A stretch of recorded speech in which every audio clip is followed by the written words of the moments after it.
Welcome to Between the Pages. I'm your host, Markayla, and tonight is a special one. AKA it's your girl birthday, but tonight we got author and publisher in the house, Cole Hart. How you doing tonight? I'm cooling, man. How y'all doing? Where you joining in from tonight? I'm in Atlanta. ATL, ATL. That's why I'm supposed to be partying. But Mm, I'm bringing the party to you guys. So it's a birthday thing. It's time for the birthday show.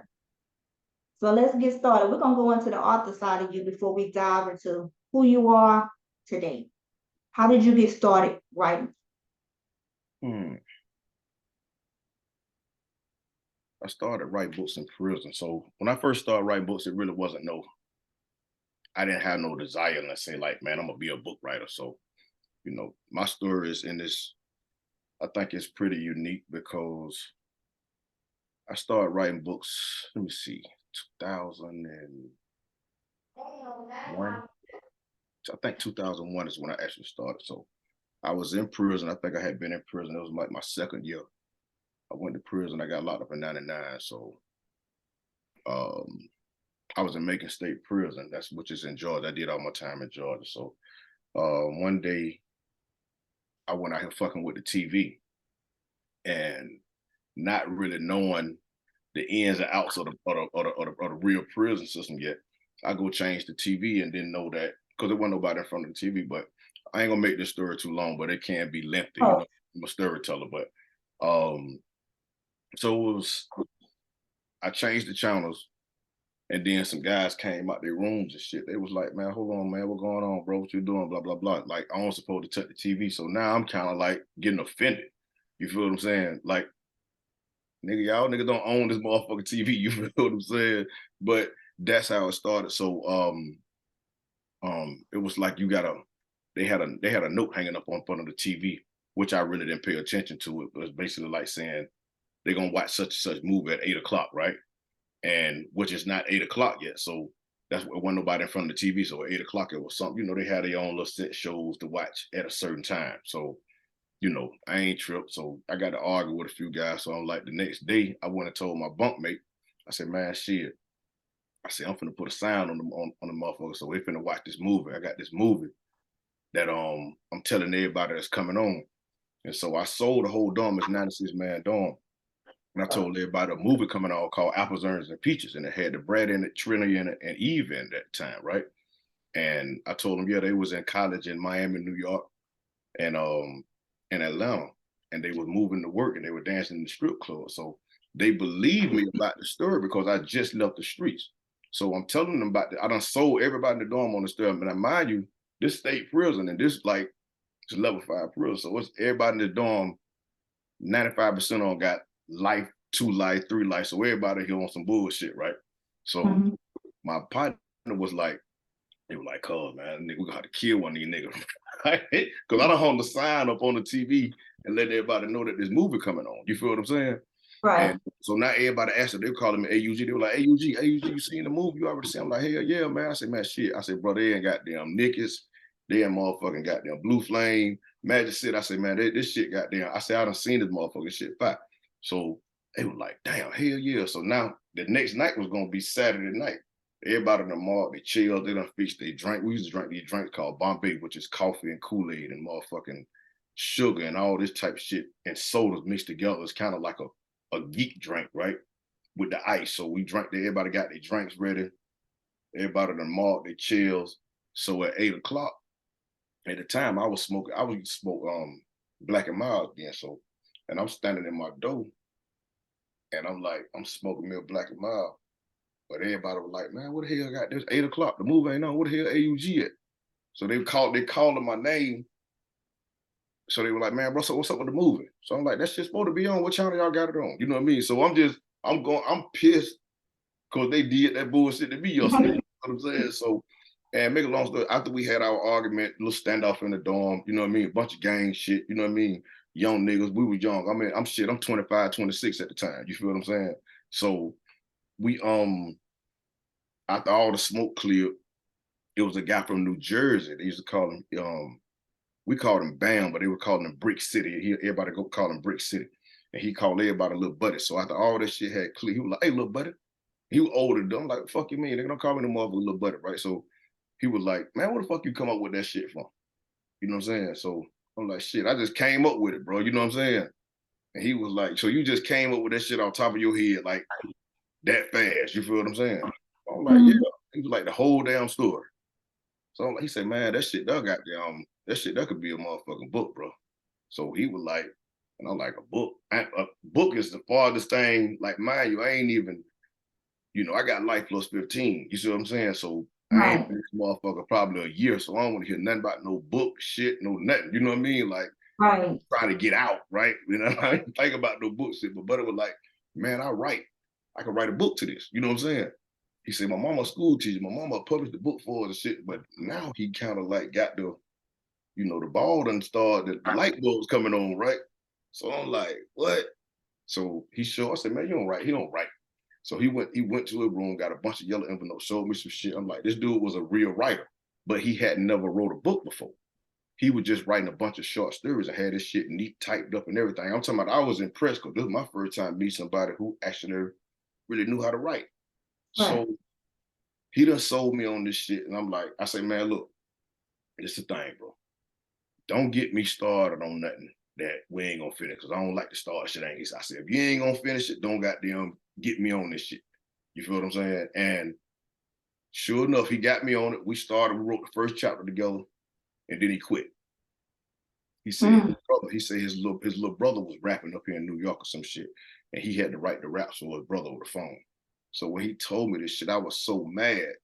Right, I was more mad with him than I was what he do about the TV. You feel what I'm saying? So right, yeah, so for days later, weeks later, I'm crying, I'm cussing him out. I'm talking to my partner. We in the room, we smoking. So one of my partner one day he pissed me off. He said, "Man, I'm tired of hearing you crying about this nigga. Fuck that nigga." So I'm like crying.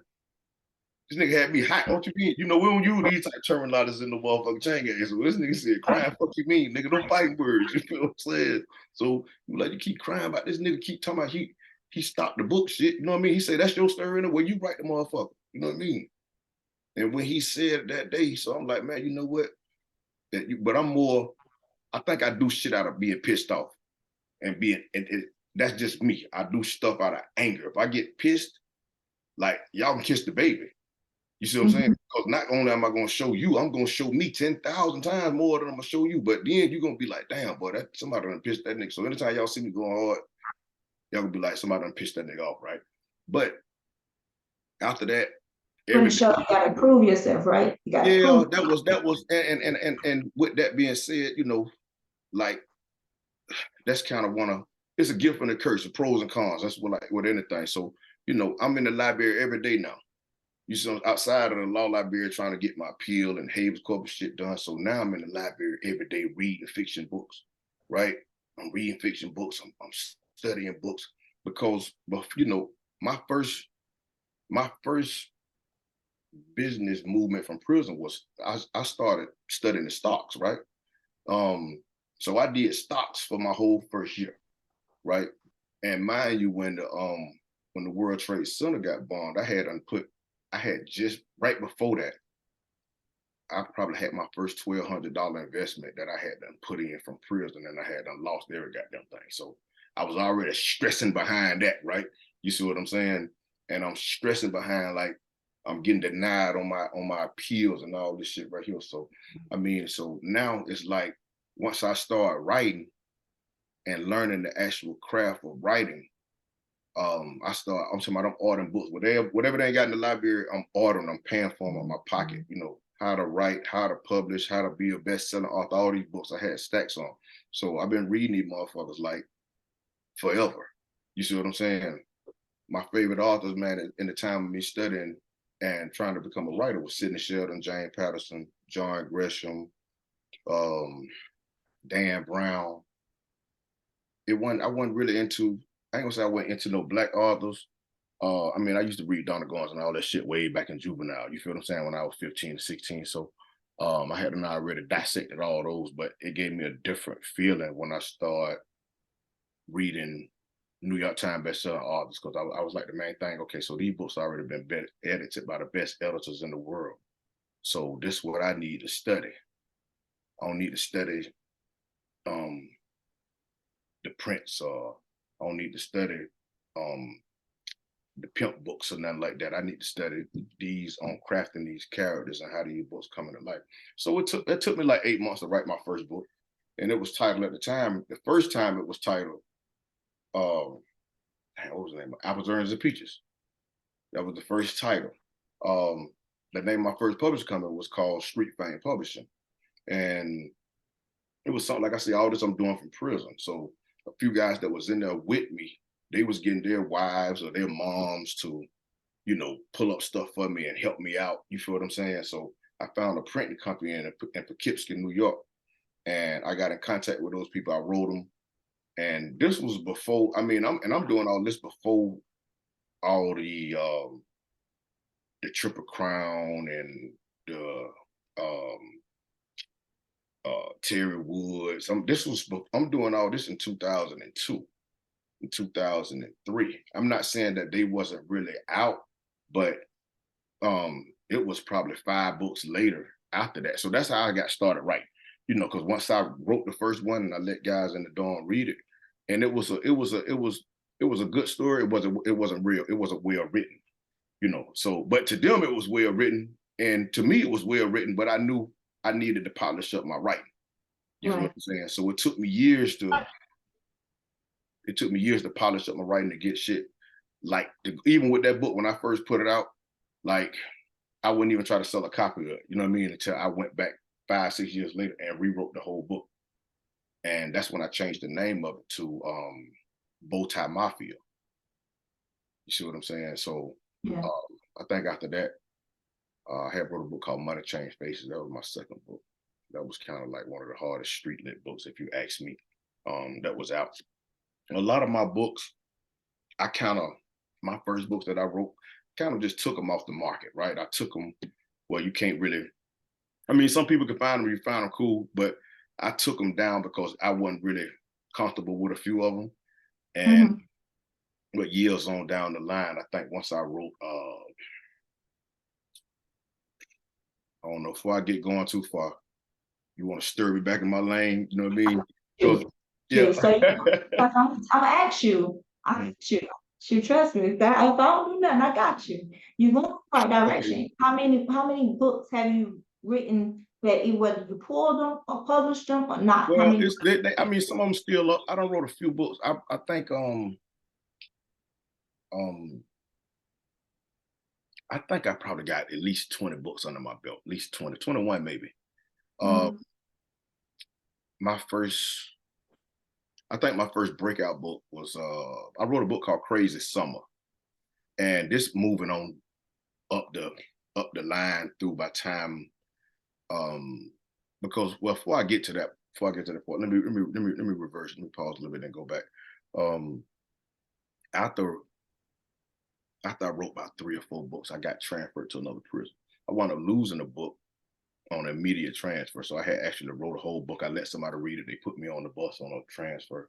And I had to lead a book. I don't even know what guy had the book. You know what I'm saying? So that's why I had kind of after that, that's when I stopped just letting people borrow my books. If you weren't in the dorm with me, you can't get them on no transfer night or none of that. You know what I'm saying? But so by the time I got to Central, and I got to Central, that's another prison in Georgia. So that's when I wound up submitting a lot of books. I submitted 2 books to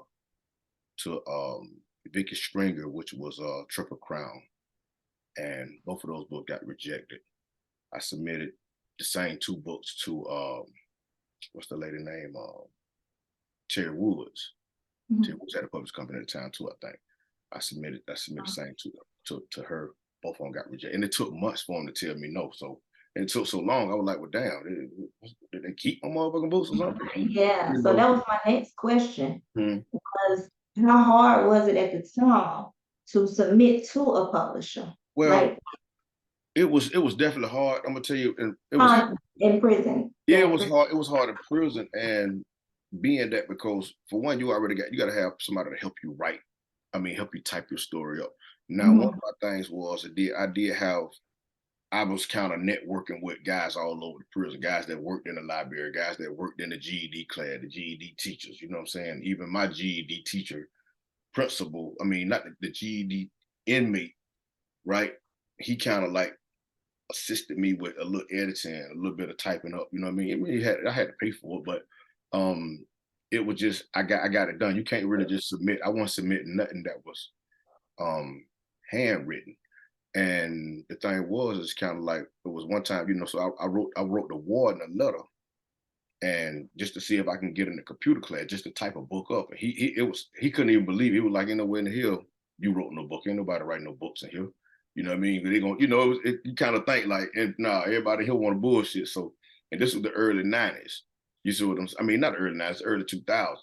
So like 2000, like I say, 2002, 2003, 2004. So then, and so it was more like, yeah, it was tough. I had more help from other guys that was incarcerated with me that was getting there outside of my mother-in-law.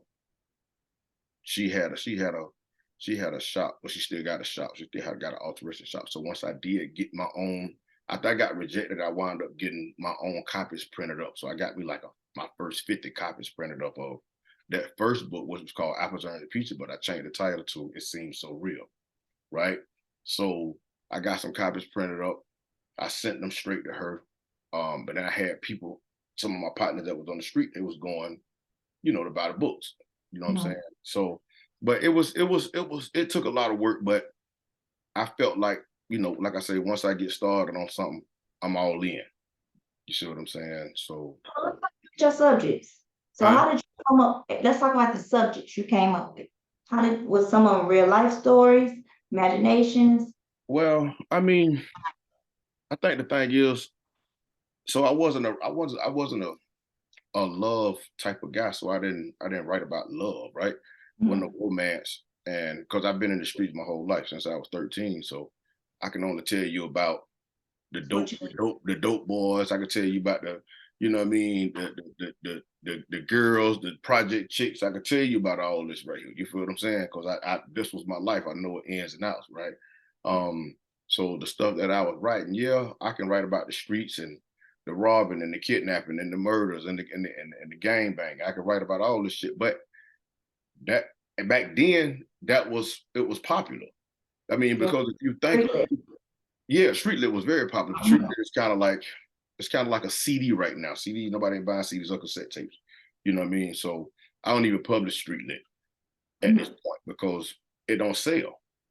I mean, only person that I know who can sell street lit is Cash. And 90% of his audience is in prison, and 90% of his authors are in prison. You feel what Mhm. I'm saying? But he got his own lane for that. That's his niche. So Right. sometimes, when guys come to me and I try to send them straight to Cash because that ain't my field. You feel what I'm saying? We had Wahida on, and she was actually, like, is street lit still, is it still going and everything? Like, people want a happy ending now. They want a Yeah. happy ending. So they want urban fiction, romance type. Mhm, Um, I mean, people still read street lit, don't get me wrong, because I still do. mhm. I read everything though. But they want the happy ending, and sometimes the street lit don't end happy. Yeah. So let's steer it into right now. Would you say urban fiction is something you still like, with street lit, you say you didn't sign it. So urban fiction, um, is it surpassing now? All of it? Break that down to me again now. Is urban fiction surpassing street lit? Well, urban fiction, um, African American urban romance, women's Okay. fiction, all those gonna kind of be in that same arena, right? Because urban fiction can mean anything, and sometimes people get it confused. I mean, even a lot of times when you know, I tell my team what I'm looking for, right? So, yeah, sometimes shit be dead, but sometimes um, it just all depends on your twist. And anytime in business or marketing, when people say a lot of time, even with people in their mind, they want to reinvent the wheel, but you can't. That's one of the first things you go to the business class of marketing. That's the first thing they tell you. You don't have to reinvent the wheel. Yes, that's good. They do. So but you have so many people that especially in this industry, when they say, well, um, I want to do this, or this is a good book, or this is, and I tell them, not being, arrogant. I could be a little arrogant, but not trying to be. But Yeah, I just give them the real, and everybody can't accept the real.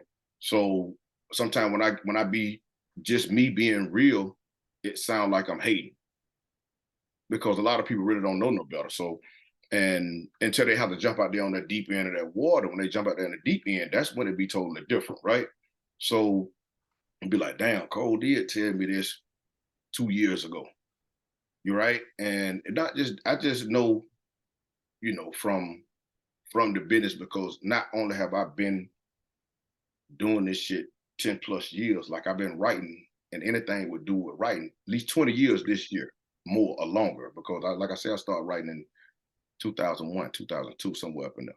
You feel what I'm saying? So I've been reading and studying these type of books on fiction, not just being a column or magazine writer, but really like fiction books. So, man, I don't know everything, but it's a lot of, it's just like a lawyer, right? When a lawyer get ready to take on a case, yes. they gonna go back to the books on the shelf. They resharpen themselves. You feel what I'm saying? So it's the same thing with me. Like whatever I don't know, I'm gonna go back to the books on the shelf, because I got a deep ass library in my house, but and it's not no fiction books. You feel what I'm saying? So So we talk about don't reinvent the wheel, but um, in business classes, I'm a business major, so I tell you about not reinventing the wheel. You don't have to, but you can find the niche. You can find the area mhm. that you can fill in the gap. Um, do you think that in the literary world, are we finding that gap? Are you finding that area, that lane? What I mean by that too is like, for instance, for example, a lot of BDSM books are now starting to become into the African American world. I mean, you thought you didn't read them until only some Caucasian people wrote them and stuff. And so now you're finding out, oh yeah, like, oh, we want to read that. We want to know about it. Those are areas where I'm saying you ain't creating a wheel, reinventing the wheel, but you find the area where there is a need. Yeah. How's that for you with having your authors find their lane, find that area? Well, I mean, the thing is um I be willing to try other lanes, right? Or other genres. But one of my things I think with me is, as from a publisher standpoint, sometimes people can just put out a book, or any kind of book. Some authors, they may do have a good book, but can you sell it? So I don't publish books for a hobby, right? And I can say this a million times, and not, saying that, like I said, the next person may have a damn good story. I probably can't sell it. You see what I'm saying? And I don't had this topic of discussion several times, and with many different authors, because I think finding that niche, and some of my authors, they do, some of them do convince me to, like, just trust me, but the ones who ask me to trust me, they've been with me for years. You see what I'm Mhm. saying? I got some authors that have been with me 10 years.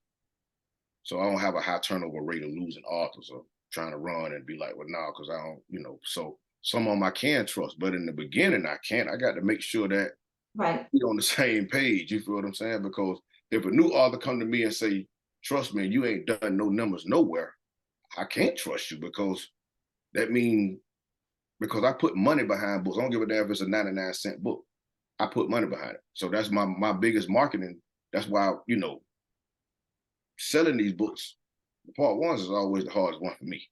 And every publisher got their own strategy, right? Mhm. Some publishers, they publish all type of genres. I don't, what I Yeah. mean? Because I don't like to take an author book just to say I got another author book, and I don't want to tell you no lie and say I can sell it. Right. I want to tell, if I take your book, 9 times out of 10, I can sell this motherfucker. I'm not just going, if you say you got an erotica book, I ain't good with erotica. If you say you got uh I don't even publish domestic violence books, period, at all. So Yeah. that's my personal pet peeve. I don't like those type of books, but I have people that are convinced me, and like I say, the book may be good as a motherfucker. Yeah. It may be dead good, but it's just something that I'm not gonna put my money behind. You feel what I'm saying?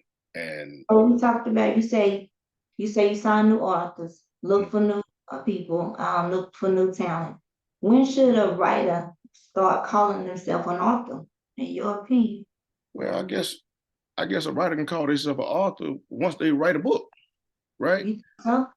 Yeah, you can call Woman, yourself an author. I mean, I think once you get on wrote a book, I think your book have to be published. I think, but you know, don't quote me on that because that ain't really, you know. in your opinion, some I people mean, say 3 books in, now I'm no longer just a writer. when you say an author or best-selling author, what is you No, just an author? just Well, if an author just that a wrote if an author writer. that wrote 2 or 3 books, they're an author. I mean, who gonna tell them they ain't? You see what I'm saying? Like if they got their books in paperback or in the hardback or whatever, you feel what I'm saying? You're a motherfucking author. You see what I'm Mhm. saying? Now, but I meet all type of people that's authors or and some people everybody don't write in the same class. I seen some people that got 20-page books and they got it published. You still an author. Yeah. It's just that, and I'm in a different arena. I'm in a whole different lane. So, and I have, like I say, I have people like my thing is that, so many people get mad at me, not just in this book industry, but I'm talking about for real. Basically, it's because I don't, I just know what I can sell, right? Yeah. And The lane. Every yeah, publisher has a lane. Yeah, I yeah, I agree. mean, but and the thing is, so it's this when I know what I can sell as far as a publisher. Yeah.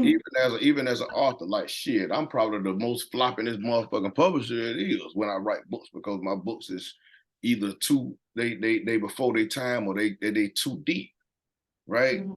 And I know I'm a damn good writer and storyteller, but I'm more of I can sell my shit versus just you see what I'm saying? Mhm. And it's kind that come with the package, right? Because talent ain't gonna get you there. You got a lot of great writers in the book industry, man. But just because you're a great writer, that's your talent. But your hustle, goddamn, is 2 out of 10. That's why Yeah. it's a lot of people that, you know, and I'm gonna call them lazy. Because it's a lot of great writers. I mean, I see them. I've been in the industry. I don't think nobody in this whole publishing industry at this point been publishing longer than me. You see what I'm saying? And the independent publishing, not an independent author. I mean, as you got a company with 3 or more authors. I I mean, if I can recall, I don't think if it is, I might be wrong, but maybe one, and I can't even call that name. So, Mhm. but far as when we writing and putting out these stories, it's you have to know like, and I ain't know a lot of this shit, a lot of nothing. You know what I'm saying? But it comes with studying and grinding and Exactly. learning. You know what I With mean? anything, with anything you do, you gotta study. You I gotta, have I have to study this. I have to study to come on here. I have to know the question. I have to know when to ask them, know when to put them.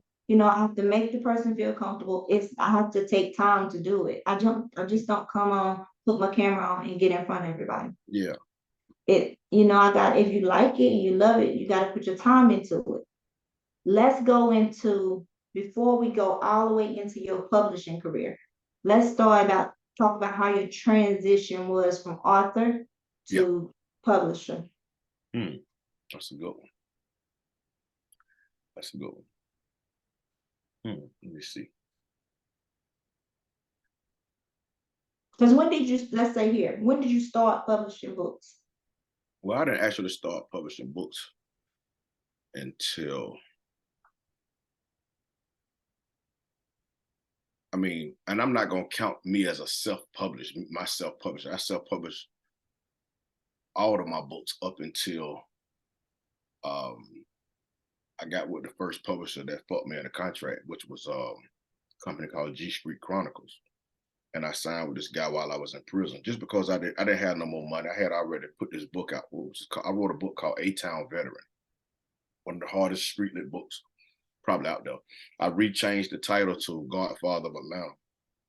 And I think this was around 2009 or 10 or something. I had did about 5 months in the hole. I was writing. It was doing the time when I think Obama had just became motherfucking president. And we was at a prison and the prison had closed down. They shipped us to another prison. It was just a whole bunch of chaos. So niggas were like, we got to the next prison. Ain't nobody like the prison. They ain't have no weed. They ain't have no phones. We were like, nigga, we ain't going up this motherfucker. We ain't even coming out. So I wound up going straight to compound. I mean, the snitching was at an all-time high. I ain't stay on compound but 4 days before I get locked up for a phone.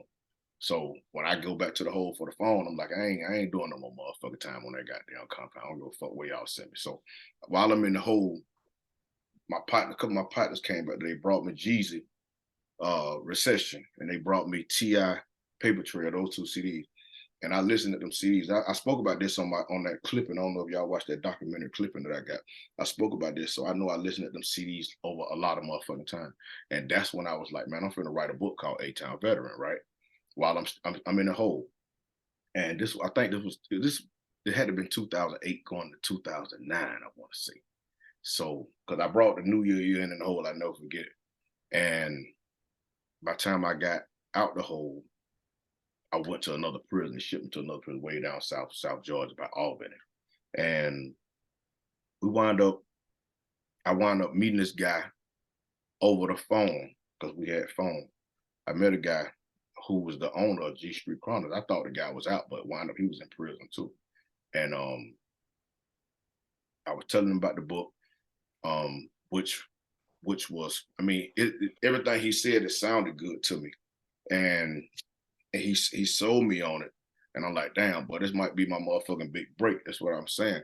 But, and just so happened, and I'm gonna show you how God worked. I wound up, I got caught up with one of my partners from Atlanta. They were getting a lot of weed through the kitchen and shit, through the kitchen studio, but I took the fall for it. So they put me in a hole again. They shipped me from that prison to another prison, which was called Dooley. And when I got to that prison, that's when I meet the guy who was the owner of the publishing company. He was in that prison, right? And it's a true story. I mean, this shit documented. You feel what I'm saying? It ain't like I don't come up with no shit. I'm on the motherfucking truth serum, goddamn. You know what I mean? Right? You said it. You said it. Yeah. So the thing is boy. So when I got to this camp, to this prison, and me and Dude started talking, it like I said, it sounded good. I had already paid.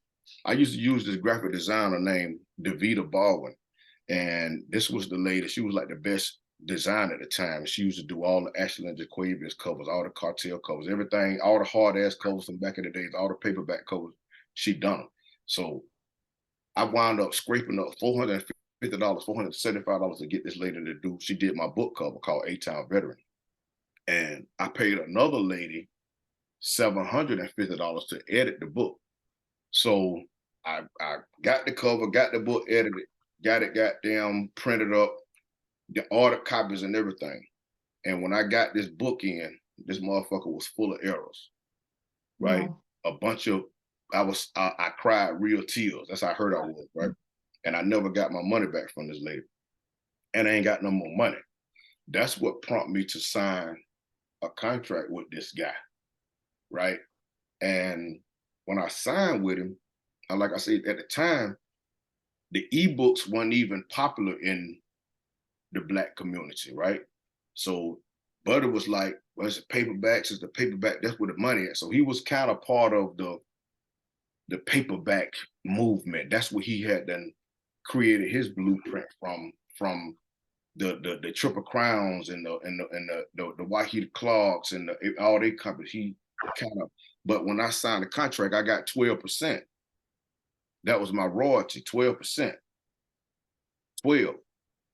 And yeah, I know it. So out of that 12%, he told me, he said, man, don't worry about the ebook shit. Ain't no money. And that he kept telling me that. So, and a lot of shit, I mean, I ain't gonna say I don't forget nothing, but it's hard for me to forget something, put it that way. And when he told me this, but I'm like, damn, you got the ebook up on Amazon, but you telling me don't worry about the ebook, right?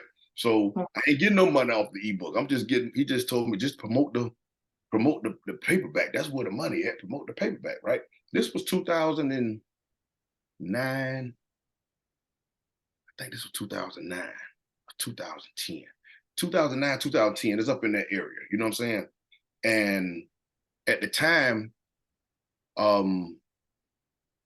it wasn't like, I'm not gonna say none of these authors. It was the authors that was out, they was already paperback authors.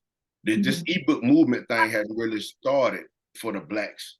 So, and this so rolling on to how I became a publisher after I had my discussion with this guy, because we had a big major issue, it was a big problem. And I was more of like, I felt like I was getting fucked in my contract. I didn't really know how to read contracts. I didn't understand contracts. So after I did sign the contract, because I was desperate, you know what I mean? I know I'm kind of getting to the point where I don't know, I already self-published 3 books in prison. Now 4 books. I done self-published 4 books. So after when I got with this dude, like I said, this is the first time, and this is why I'm big on making sure I'm fair with my authors, or any motherfucking author for that matter, in the book industry, because it ain't no fun to get fucked in a contract. Not only that, because I not only because I believe what the person's saying, but like, we right here, the same prison, the same nigga. I got to believe you. You feel what I'm saying? In my mind, this is all we got. I got life sentence, you got life sentence, so I'm believing everything you saying. Right. Saying now, when I found out you fucking me, we got a problem, because I don't know how to turn this volume off. That simple. It ain't gonna be simple to turn it off. So I knew that one. No, I wound up going through the hole again at the same prison. I was in and out the hole. Y'all could tell I was some shit, right? So I met a guy. There's a guy. His name was Ahmad Stevens. He was from Buffalo, New York, and everybody called him Buffalo, right? And now I didn't know at the time, like, Buffalo, he a tall, muscular dude, handsome dude, player dude. This dude who got the publishing company, he a player dude. You know, I didn't know that it was a conflict between one of these female officers, between these niggas and the female officer. So they already got some issues I don't know about, right? Anyway, me and Buffalo become cool. Buffalo, super smart dude, was taking a lot of college courses and shit from the free world. And I wind up getting in on the college courses that his mom was sending him through these college things and shit. So I start taking. So Buffalo showed me how to read the contracts. And he was telling me, like, bro, with this contract right here saying what Home telling you out his mouth is 2 different things. You see what I'm saying? So now I'm really I'm super heated now, because we done kind of all this, and at this particular prison, when you go to the hole and you come out the hole, you gotta go through this one particular dorm, which is called J2. And some people call it the disciplinary dorm or the thunder dorm, right? It's where all the hard heads, if you can survive in this motherfucker, this is where all the hard heads go. So we in this dorm, and I'm telling dude, you know, like bro, goddamn, my partner say this motherfucking contract ain't right, man. We need to discuss this shit. You know what I'm saying? And because there ain't nowhere you can go. You see what I'm saying? And at the time, yeah, I was really on the bullshit. I was writing books, but I wasn't 80% into the books. I was 80% into the bullshit and 20% into books, right? So with that being said, we wind up, and this is gonna be the interesting part, because this will how all the David Weaver situation come into play after this dude. I never heard of David Weaver until this particular guy right here who I'm talking about. You see what I'm saying? So long story short, they talking about they were gonna shut this dorm down. They done opened up this Christian faith-based dorm on the other side of the prison. Now this particular guy, he already gone to that prison. And I'm like, I'm not gonna go to this shit. I got weed, I got my phones, I'm good. I ain't going over there. You know what I mean? So I'm staying right here. So they made me go over there. I'll never forget it. I went over there, I took my knives, my phones, my motherfucking weed and everything, half a pound of weed, right? See And what he read. I went into the Christian dorm to the faith base with this shit just like this. And they told me, look, we know what you got going on, but you don't need no knives in here. You feel what I'm saying? Keep your phone, you know what I mean? And I'm sitting up here like, damn, but there was some pretty solid dudes, but they had this shit running. They were like, bro, you could do the same thing, we just got to keep it clean. You feel what I'm saying? So it was more on a politics type side. Now you kind of like protect it, right? So I'm like, so these niggas got this shit running like the organization, like the mob for real, over this motherfucker, right?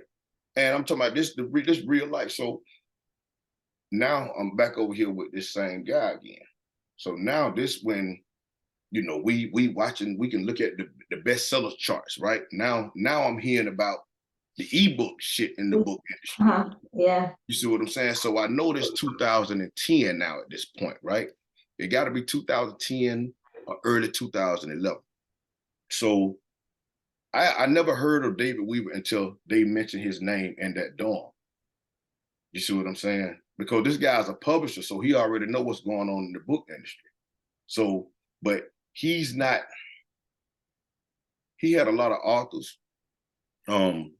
A couple of them I got now. But what happened is that how me and David Weaver hooked up because they mentioned his name to the point where it was like he was hating on dude. And I'm like, well, shit, let me go see who the fuck homie is. So I go find D Weave, that's David Weave. I find him on Twitter from my phone. And when I inboxed him on Twitter, I never forget it. And he sent me his number. We talked immediately. So this was like, when I tell you this was 2000, and it had to been 2010, 2000, I think it was 2010. I know it was 2010, 2011, one of those years, right? So, because I don't want nobody to come back and be like, no, what wasn't that year, blah, blah, blah, blah, blah. But it was one of those years. I mean, it may not Yeah, be, that's a long time ago, so. yeah, but it may not be nobody here. But I mean, I know how people live. So, with that being said, I reached out and I told her what my situation was, and we got to chopping it up. We cool, goddamn, we got to kicking it, and because he was really just giving me advice, and I told him why I reached out to him. You feel what I'm saying? And he was familiar with the guy that was in the prison in the same cell with me. You feel what I'm saying? But I didn't know it was so much animosity. I'm gonna tell y'all some real shit. Back in, I know some of y'all older, but back in the days, man, in the streets, most shootouts and wars in the streets was over a female, right? Yeah.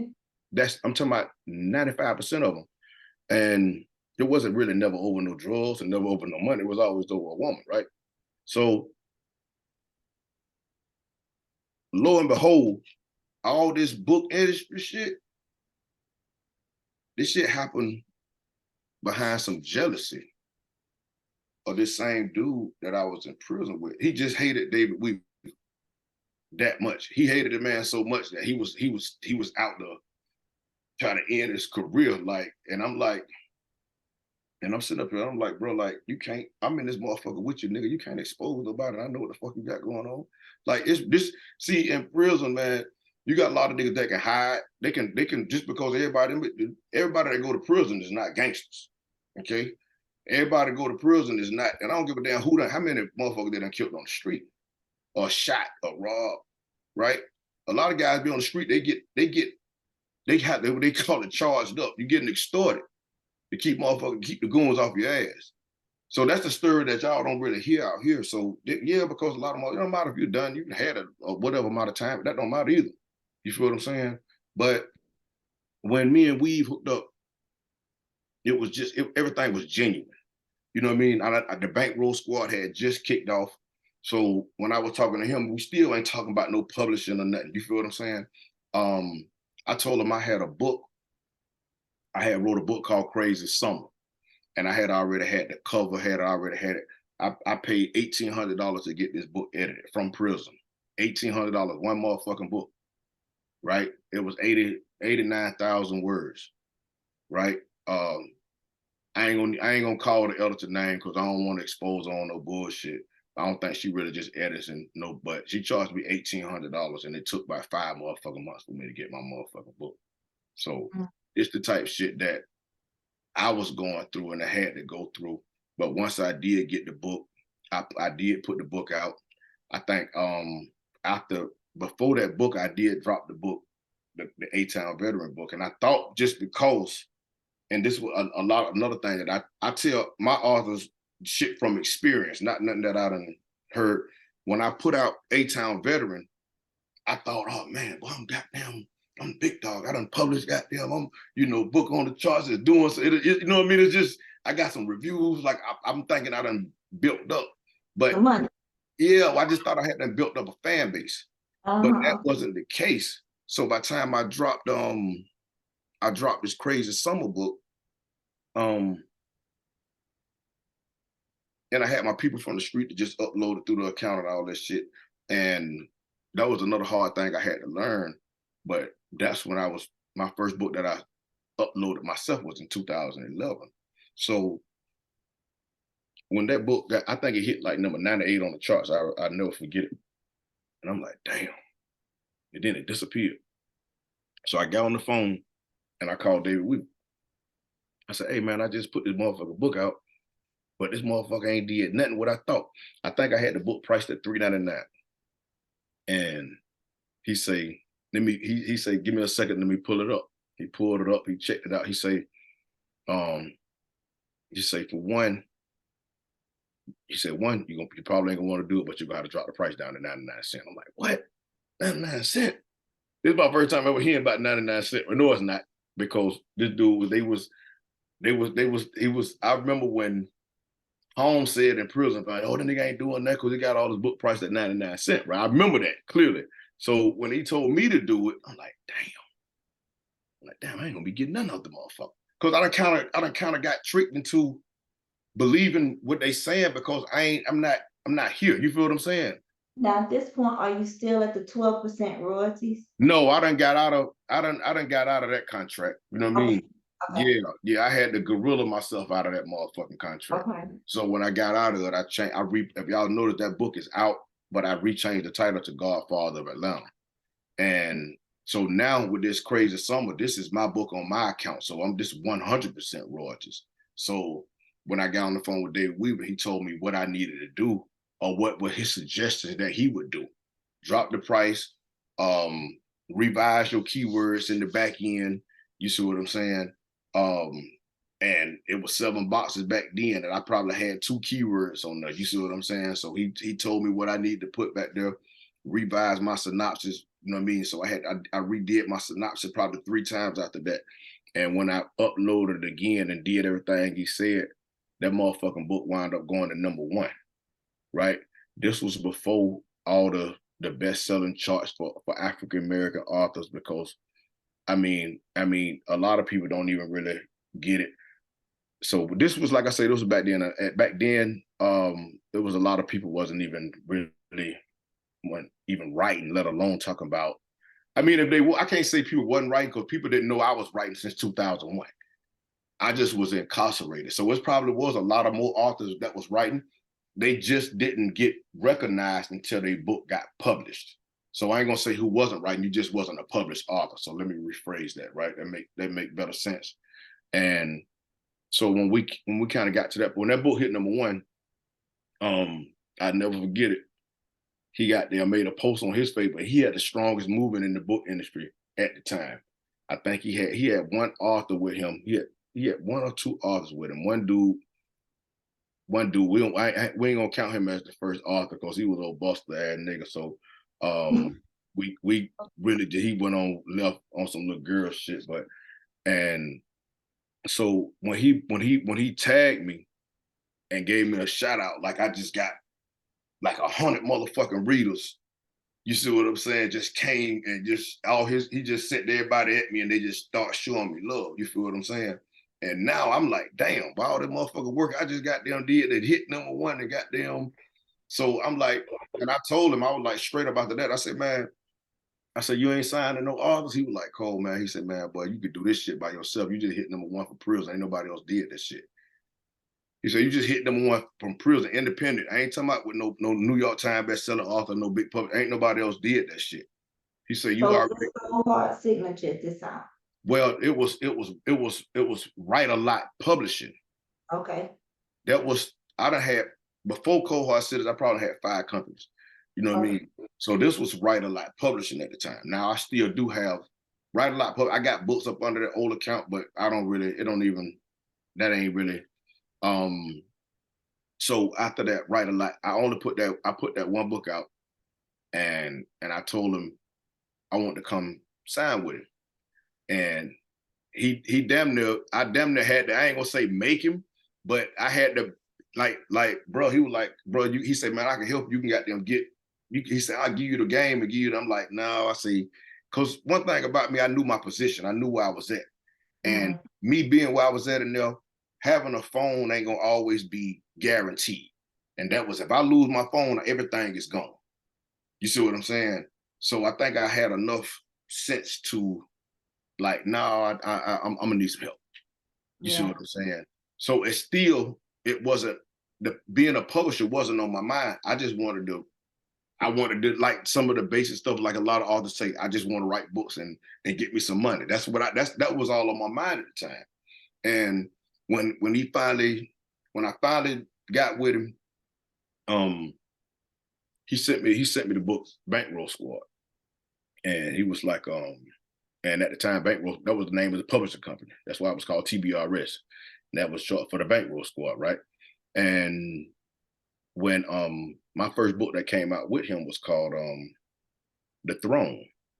The Throne was a 4-part series. Now, The Throne is kind of that's probably the that's I would if a motherfucker say street lit, I put that 4-part series against any motherfucker up goddamn who done wrote a 4-part series. That's just how confident I am in that storyline. It's up on Amazon right now. I think every part got 1,000 reviews. Way back then, before they started letting you get 1,000 reviews. So it's a it's an epic story for me. Now after that, when all the bullshit kicked off with my partner, and he told me, he said, Cole, man, he say, like these people trying to goddamn, you know, fuck my name up, fuck my brand up. He said, I don't want to fuck your brand up with my shit. So I'm gonna let you go. And I'm like, let me go well. I said, nigga, I ain't got nowhere to go. Mhm. You feel what I'm saying? I said, Right. man, and it's like this, bro. I said, man, in the beginning, I gave you my word of what type of motherfucker I am. Now I just got to show you. You see what I'm saying? So what happened was after that was like, I said, well, shit. I said, nigga, you gonna need somebody to help you fight. So then I'm gonna use my phrase, FDN, fuck these niggas. And whoever else, that's what it was. And I knew it was some sucker shit in the chain gang. You know what I mean? I know one thing what a lot of motherfuckers were doing back then, haters was hooking up with haters just because, people whoever don't like. So let's join up, let's link up, and so we ain't got to like him together, right? You see what I'm saying? But that always show you how strong a person is. Because when people link up, just because, and I know, um, I'm gonna use myself for an example. I know a lot of people don't like Cold Heart, right? At least they say they don't until they meet me. You know what I mean? And of course they done probably heard something from somebody, but they don't really know the truth. And I don't never try to straighten up the truth. I don't. It's neither here nor there because you're gonna believe what you want to believe, right? So we rolled out, that's why I kind of more like when all the Leo Sullivan shit, you know what I mean? And a lot of people don't know they will put Leo Sullivan on. He put that man on when he was in Halfway. I helped him out with a book. They wrote a book called 24 Karat. David Weaver, Blake Carrington, and it was supposed to be originally just Blake and David. Um, Leo helped him out with a short story and told him to come on. You know what I mean? He put a short story in that motherfucker, took off. Leo got on some other shit, just like he always do, right? And that's more hate. Now we got extra hate. You see what I'm saying? And so now it's to the point where that's why a lot of people was like the book industry was so motherfucking divided from way back then. Because I mean, if don't you linking up, Yes, here we go again, y'all. You know, suckers linking up together. And I'm gonna call. I can call you a sucker if I feel like you're a sucker. If I done met you face to face, and if I call you a sucker on the phone, or fuck nigga on the phone in your face, and you ain't slap me or knock my ass out, that means boy I took your heart. Bottom line, I ain't got to goddamn touch you, right? These guys I done met face to face. I done met these guys, and ain't nobody. You ain't done nothing, and I done. So it's like a lot of stuff don't have to be explained. I met Leo when I came home, despite after all the fuck shit he done, called the prison on me and all this shit. Him and Portia, right? Tried to get me locked up. You see what I'm saying? Told the war, and I was goddamn threatening them. You know what I mean? I had phones, all this shit. Yeah, I'm see one thing about me, man. But I tell you, a documentary now. You feel what I'm saying? Boy called me up to that motherfucking goddamn office. First thing he came out of his mouth, you know, Leo Sullivan. So, and it's funny because, and somebody probably on this phone who gonna see this interview, somebody probably seen it some years ago. I was still in prison. He had made a post and said, yeah, this midget. He said this midget, he been bothering me and bothering my authors and all this shit right here, right? So this Leo, he made the post talking about me, and he said, yeah, the midget, he done smoked these phones in his ass, right? And it was funny to me, right? Because I ain't gonna tell you no lie, I'm mad, but it was funny, right? But and I'm sitting up here and I'm looking at this shit, and y'all can only imagine what's going on in my mind because I'm in prison. I'm looking at this shit from my phone. Well, and then not only that, because you said this after y'all done called a war on me. Mm-hmm. So it's kind of like you trying to make chess moves. You thinking about you won the war, but what people forget is you got to win several battles first to actually win the war. And a lot of people don't understand the concept of war. So he thought he had really won. I mean, everybody laughed. A lot of his authors, people, they're still in the industry now. And I honestly still got the screenshots of everybody that laughed. Right? So you talking about receipts? Okay, here we go. This was 2000 fucking, what year this was? 13, 14. This might have been 14 or 15. Somewhere up in there. And it was, and like I say, it was funny. But I'm like, damn, it just showed me that motherfuckers ain't gonna goddamn, ain't no limit, right? You could fast forward this shit, fast forward. You know, all of us stay in Atlanta. I know he stay in Atlanta. I stay in Atlanta. And I was, if you could ask anybody, if anybody on this phone, on this damn thing, my first kickback was 2017, I think. Maybe in 2018. I think 2018. 2016. No, I'm talking about the first one I went to. No, the viewers are saying it was 2016. Well, no, I'm talking. Well, that wasn't the first one because I was still in prison 2016. The first one that I went to, I think was 2000.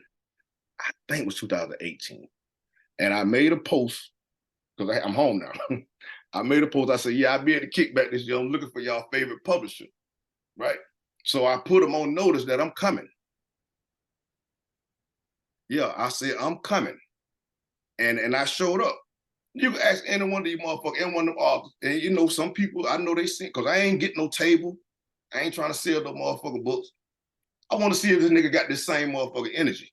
And y'all know I ain't no big tall nigga with a lot of muscles. You know what I mean?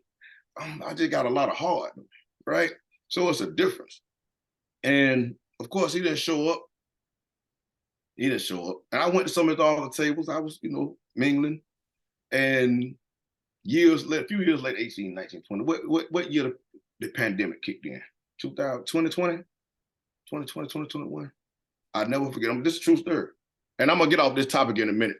Because I don't want nobody to think I'm rambling, but I just had to put this motherfucker out here because like I said, this is my first interview, and to me, Buddy gonna always be a sucker, right? And I went to go get a pizza. We was in, where was that? Somewhere, Alpharetta, somewhere. I went to a pizza spot. We had masks on, and I'm paranoid because it was the same time that the little the Asian spot had just got shot up here in Atlanta. So I'm paranoid. I'm in this motherfucker. I'm waiting on my pizza that I ordered. So I'm looking around, and I happen to just look over here, and I see a dude with some dreads sitting down. And I recognize the two little boys because I've been studying this social media page. I know what his sons look like and everything. And that makes it sound like I'm, you know, on one of my war Okay. tactics, right? Okay. But Yeah. I'm like, yeah, I say, yeah, this him. So You're just on your same energy type thing. yeah, Okay. and at first I had got off it, but when I seen him, I'm like, damn. I said, damn, I'm back on it. I picked up my phone, I called my partner, and I said, hey man, I said, well, you won't believe who goddamn been this motherfucker. They were like, well, where you at? I said, nah. So I say, hold on. So I walk over to him and I lean down in his ear and I say, nigga, I caught you. And when he turned around, I still got my mask on. Everybody got masks on because it's still the pandemic. Right. When he turned around to see me, he had to, it was like a double take, like, damn, is this nigga? Yeah, this him. This him. I am him. And the only thing that I could say, but he stood up and act like we were best friends. Boy, what's up? Glad to see you home. Well, when you came home, I wanted to say, nigga, you know when I came home, you been watching my page. The first day I got there, I came home, me and David, we went live. You know when I came home. Don't do that. If you don't know, somebody know, right? So what happened was, the only thing I could say, cause well, my mind that I know his mind ain't, because you ain't even right. This ain't, you got your kids with you, so I know you ain't right. Right? And only thing I can say, well, God bless you, boy. God bless you. He tried to give me some doubt. Ain't no doubt. Well, God bless you. Squash there. Was it squash there? Well, God blessed him. Okay. I can't say what's squashed and what ain't. Is God bless. You know, I believe in crushing my enemy totally. So you can act like you ain't no enemy. Then sometimes some people act like they ain't no enemy, ain't got nothing to do with that. Then they can come back and take your whole motherfucking head off. So I ain't gonna never be comfortable. I'm not gonna never act like it ain't nothing, because you just never know. I'm just that type of person. So ain't nobody would be, and I think with that, and you know what's crazy? This is the funny part. I think with 2 weeks later, the same spot, both of us meet up out here again. He see me, I jump out the Range Rover, and I'm going, hey, boy, damn, boy, well, you be out here a lot. This him. Well, you be out here a lot. He said, boy, you must stay out there way or something. I say, no, nigga, I ride for Uber. This it. I'm just an Uber driver. And that was my last time ever saying something to him. That's on my mama grave. If y'all hear me say that's on my mama grave, listen, y'all can quote that shit and take it to the goddamn bank, to Bank of America. Tell them Cold Hart said this on his mama grave. Boy, they gonna give you whatever I say give them. Straight up. Because I ain't gonna put none on Best of May, but that I can't stand on. But that's on everything, man. But that's what that was. So when going back to this publishing thing, David came up with this strategy after he felt like he needed to come up with a better plan for his team, because he was always more on, like, he said, I want everybody to get some motherfucking money. I don't want to just be the only person getting money. So that's when he came up with these publishing companies and these sub companies, and, you know, walking everybody through, you know, how to do it, and this what we gonna do, and whatever. That's when that came about. And he was like, and he told me, like, I mean, even if you look around right now, and I may not be the owner, but I could probably say on the best out of everybody who had a company with David, I know I'm the number one. That's why I started publishing that. The first author, my first publishing company was called Write a Lot. I mean, not Write a Lot, it was called Write House. That was up under David Weaver. And the first author that I signed from my branch was T. Mickens, right? We built up a lot of heavy motherfucking authors back then. We had a lot of hitters. You feel what I'm saying? Everybody really, the thing is this, people be good writers, but it takes the inside and the know-how to make you a motherfucking hitter. And it ain't gonna be no 1, 2, 3 books. I see right now some people they get 3 books and then they get to talking shit on Facebook or get to talking shit on social media, and now all of a sudden you the big dog. It don't work like that. You know, you have to be consistent. Every book that you drop ain't gonna be a motherfucking hit. You know what I mean? I don't give a fuck how good. And that's with any author, any publisher. You can ask anybody. Every book that be released from an author ain't gonna be a best. It could be a bestseller, but it ain't gonna be your best work. So And let's you'll talk never. about that. Let's talk about that. Let's talk about, so what what do you look for in an author? I look for first. I look for character integrity. That's what I look for. I don't. An author can't submit to me through my website.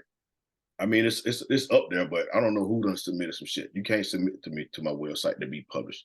I like to know what type of people I'm dealing with, and the reason why I do that now because I've been burnt by so many people in this book industry that it's ridiculous. So Mhm. a lot of times, um, it's just more of a lot of people. You don't know what you'll do if you had $1 million. You could say what you won't do. Oh, I won't change. I won't do. You don't know what you'll do to get $1 million. So most authors in this book industry, most all women came from either just working a regular job, whether it was corporate or a restaurant, right? And that's 95%. So I don't give a damn if you had a business, you took a business course. You don't know how to actually be thrown out there into the water to actually run a business or to be an entrepreneur, be a CEO. That's different from being in your comfort zone working a 9 to 5, right? Because when you leave that comfort zone, because with your business, ain't no motherfucking 401ks, ain't no motherfucking no security, no insurance, and all that. You see what I'm saying? So once you jump off into this arena, now people who are working regular jobs, they didn't believe. I'm gonna use myself for an example. I didn't really know that I was gonna be a successful publisher. I just thought I was gonna be a successful author from prison. But mind you, when David showed us the branch and gave us the game and started these sub companies up under him, he was responsible for feeding shit 90% of the book industry. That was ebook publishers. So mind you, going back, let me reverse a little bit. When he kicked off everything, when everybody, so the separation between the people who was published authors back then, the so-called paperback authors, that's what they called themselves. And we was called Facebook authors. Y'all ain't no real authors. We just Facebook authors. That's what the fight and the hate came about with everybody from the bankroll squad and not just the regular authors, but the people who they was just kind of mad because of the direction of how shit had to change, right? And the ebook industry changed. White authors was already putting out 99-cent ebooks. They was already fucking up the game. So I think, if I'm not mistaken, I'm quote me on this, but I think I'm 99.9% right. David Weaver was the first Black independent publisher that changed the contracts and the numbers. 50%, 99-cent books, shorter books, so we can goddamn and knowing how and taught people the game. Most of everybody that's in this industry right now, they probably still using the same contract that he came up with back in 2009, 10. That's 90% of everybody because he set that tone.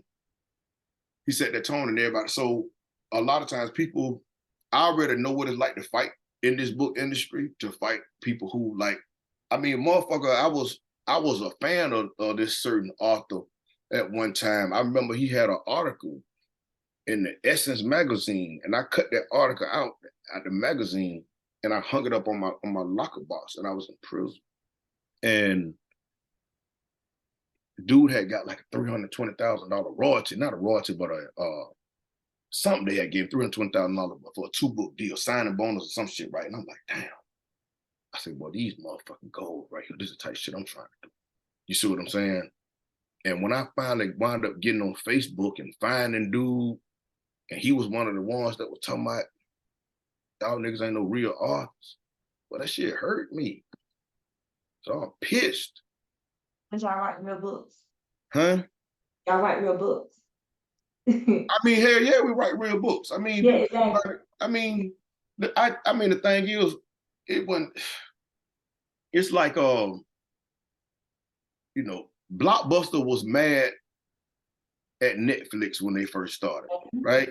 Yeah. And Netflix actually stepped to Blockbuster and asked them, you know, would y'all, you know, back us financially or help us? So in the book industry, like I say, I had already submitted my books to these other paperback people and I got turned down for whatever reason, right?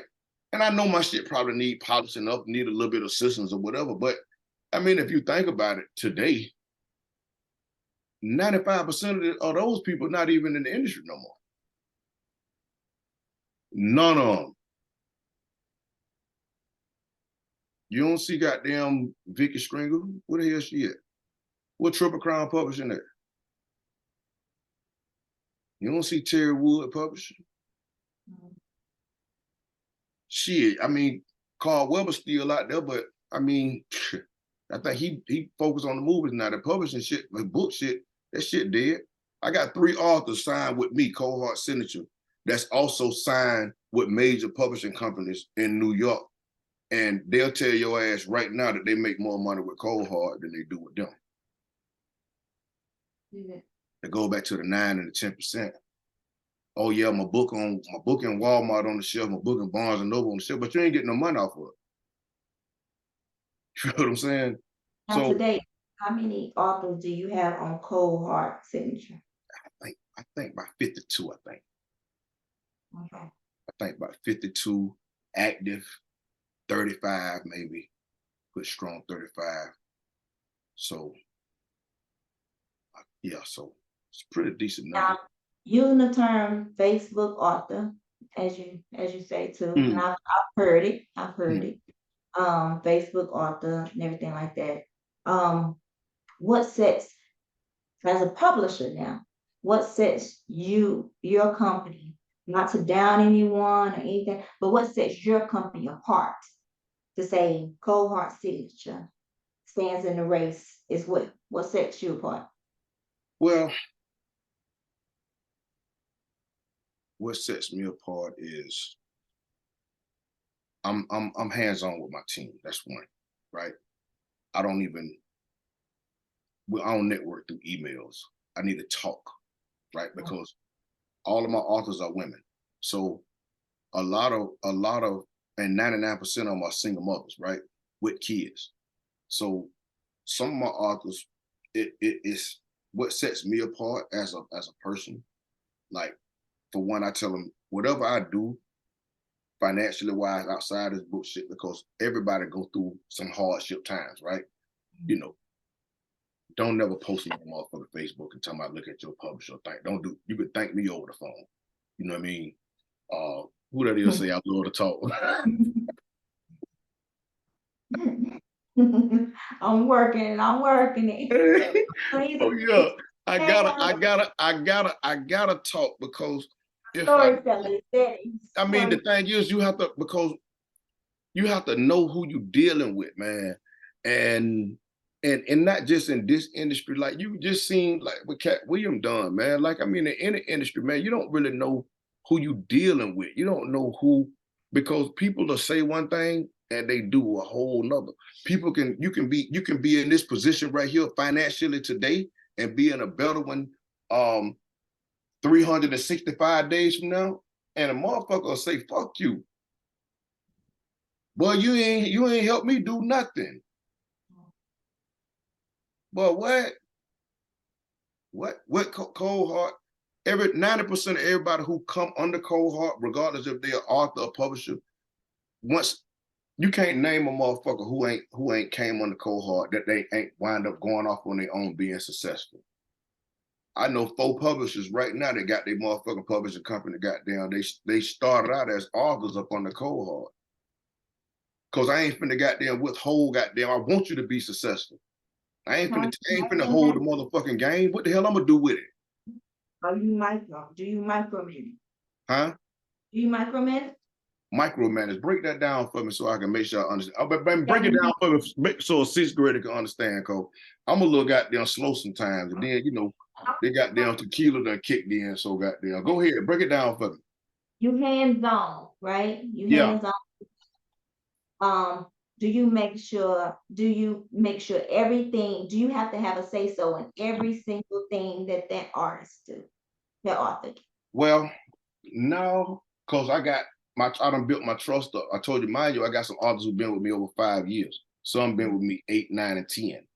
So some of my authors, I don't, because they understand. They understand the assignment. Some people You see need what it I'm saying? though. Now I do have to brush up because I have to. You remember when we was in school and it was test day? When you go in the classroom, what's on the desk for your test? Your pretest. No. You like that? Yeah, what's on the desk? I'm talking about in school. What's on the desk? You talking about for the test? Yeah. The pencil. And the pencil, okay. Is the pencil dull or is the pencil sharp? Now you gotta sharpen now we had to sharpen our own pencil, but we had to Well, when I was in school, when you walk in that motherfucking classroom, the pencil was already sharpened.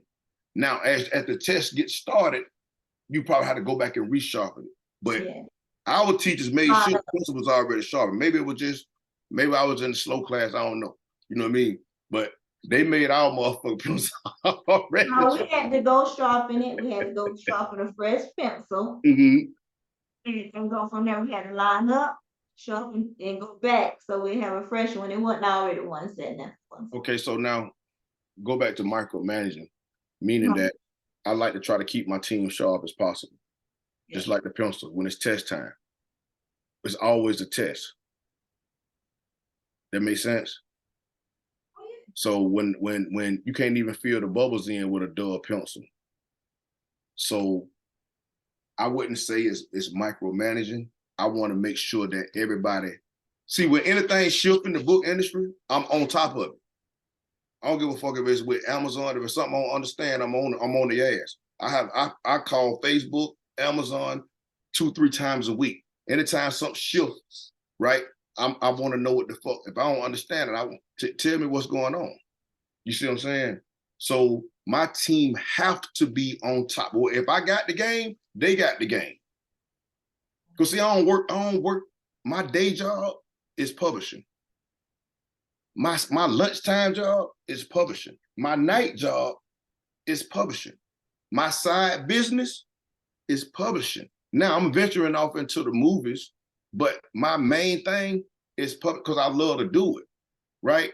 And this is just something I love. And it ain't really, and you have to love it. That's why I tell people, if you write books and you write for a hobby, I'm not your publisher. You see what I'm saying? If motherfuckers say, oh, I ain't doing it for the money. If you ain't doing it for the money, I'm not your publisher. Let me ask you this while we're going there. Let me shake the little earth a little bit. Shake it up. Certain questions, but I want you to answer them because we already had this conversation. This was going to be a different type interview. Okay. So we had the conversation already. Dang, my goddamn. Hold up. Let me get my charger. Hold on. Okay.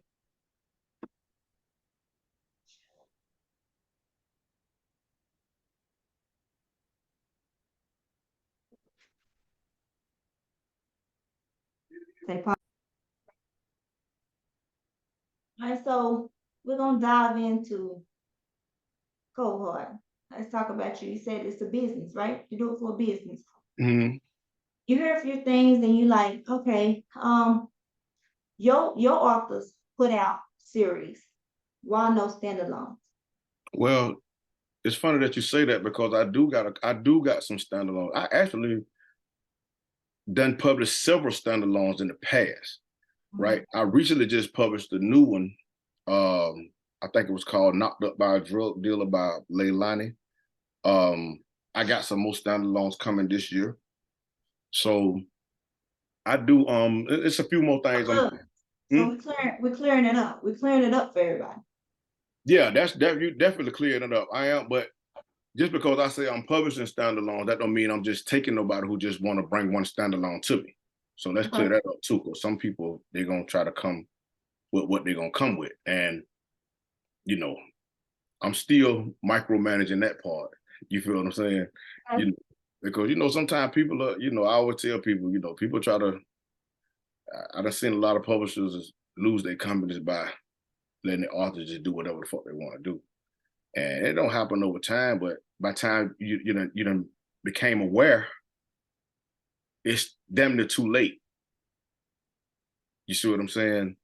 So, and I know I get it. I hear everything y'all done heard. I done heard Well, it's for this. everything. This is for the podcast. This is your first interview. This is for I us to mean, dive yeah. deep in. So it's just more of that. My direction of publishing is gonna always be, for one, I'm a man, right? And that don't have to be like classified. We know this. You see what I'm saying? So, but what makes me, I have a number of women. I've tried to have male authors several times. I've have published male authors in the past. It just didn't work. You know what I mean? How is it a bunch of women? Cause say it again. How is it leading a bunch of women? I mean, it's not the easiest job, I can tell you that. Hmm. Um, Definitely not, because I have to deal with a lot of emotions. You see what I'm saying? And even with dealing with a lot of women, everybody ain't gonna tell me what they actually really. I got some of my authors that been with me for a minute. They will let me know what the fuck going on. Some of them, they'll wait for me to call and nut up, and then they'll tell me, and then they ask ready to goddamn nigga fuck you, right? And I'm like, well, if it's fuck me, goddamn, is it like nigga fuck you like you finna go, or like we finna argue? You see what I'm saying? So, cause if you finna go, I get it. You feel what I'm saying?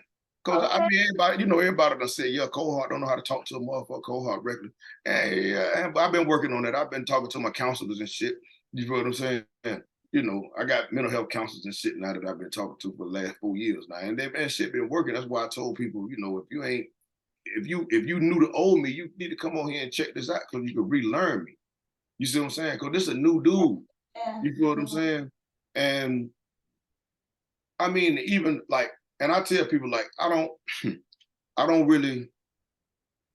I used to really be on the bullshit. I don't be on that now. Sometimes I call people one on one if we got a problem. You see what I'm saying? Like call me. You know what I mean? But if you don't want to talk, that's when I'm gonna just because I ain't gonna really just disrespect no female. But now if you own the bullshit on social media and you feel like you won't press that button, put your nigga on the phone with me. Your husband, your boyfriend, your baby dad, bro, put him on the phone. You feel what I'm saying? And I'm gonna show your ass goddamn that nigga ain't hard as you got there. He been tricking your ass too. Because for one, any real dude ain't gonna have his chick ain't gonna be on Facebook arguing with no motherfucking niggas. No way. You feel what I'm saying? That's just my opinion. Cause Yeah. my wife ain't finna be arguing with no nigga. Ain't no nigga finna check my motherfucker, bro. I'm gonna tell you that shit now. You feel what I'm saying? So don't put yourself in those situations because I'm an entertainer. I talk my shit. You feel what I'm saying? And my company wasn't built up on the book industry. I look at my business, my Facebook page, my Instagram page, my store, right? And I even tell my family, like, listen, bro, I sell books. I'm in the entertainment world. This is what I do. I don't give a damn, whatever. If you knew me from 25 years ago, I ain't known that. Don't even ask me no questions about this shit. Not in my inbox, not give me no number, none of that. Nope. So yeah, this my company is I run my company. I do listen, I do take a lot of insight from my authors, but at the end of the day, I'm the boss. I'm the boss. I mean, everybody, y'all see some of these publishers, they letting the author do whatever they want to do, and then next thing you know, they arguing all on social media, they mad because it's too late. You ain't running your company properly. And that because some women will run over women when if they'll do it over a man. You see what I'm saying? And But then we, that thing, y'all call the nigga a narcissist. But you see in women, it ain't number of women in this industry, right? 99.9%. And behind the scenes, these women, there's a lot of women dragging the authors, but they don't want the public to know. They dragging with. I'm big on the contract because it just don't sit. It don't sit right with me. You feel what I'm saying? And when it don't sit right with me, because that was one of my things I said when I got put in the contract. Like, I never want nobody to feel this shit. There's plenty of authors that done left cold hard within time, right? But it ain't gonna be a bunch of them gonna just leave at one time because I got a proven track record. You see what I'm saying? And I don't really I'm out to compete against me. Everybody like to say, oh, ain't no competition, there's enough money. You're right. That's one of my main phrases. It's a lot of competition, right? It's a lot. I mean, where else the money gonna be at? We in the damn free world. Of course there's enough money out here. But you ain't gonna never see everybody coming together. You see what I'm saying? You ain't gonna see everybody coming together. We ain't gonna all got them. We could be at the same motherfucking restaurant, and we at the same restaurant, but we made reservations for 20 or for 30, right? So ain't nobody, and I always use this when I speak about this. I got a reservation for 30.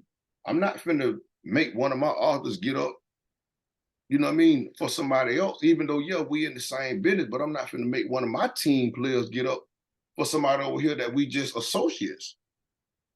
And I don't expect nobody to do that because that means you ain't got no loyalty for your own team. If that makes sense.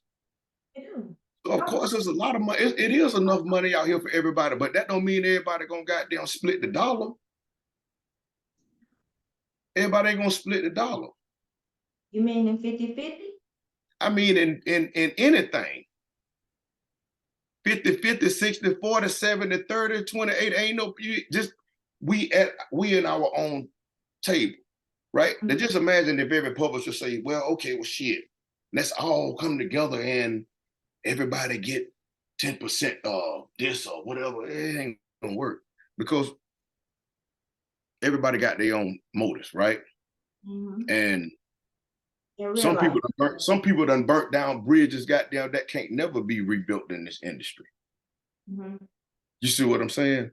So even that's not gonna work. This people want this shit to be easy, and I applaud every motherfucking publisher that's in this motherfucker, right? And people that I don't even know, I don't even talk to, but I watch, I pay attention to everybody. I can't name and list every publisher that got authors off the top, but I watch and I pay attention, right? And because this part of my job, I study, right? And even if I think I studied to a level that, you know, my daughter just left. She was over there, and I told her, I said, well, shit, you know, some days I don't get number 3 hours of sleep. She's like, Dad, that ain't good. I said, yeah, that ain't good for a person that work a regular job. For a CEO, that's what you got to do. Some days are gonna be some days. My body gonna let me know when I need some rest. That motherfucker gonna shut down, right? But that's just what it is. Sometimes that's what you got to do, and because even though I'm the head, but I work for my team.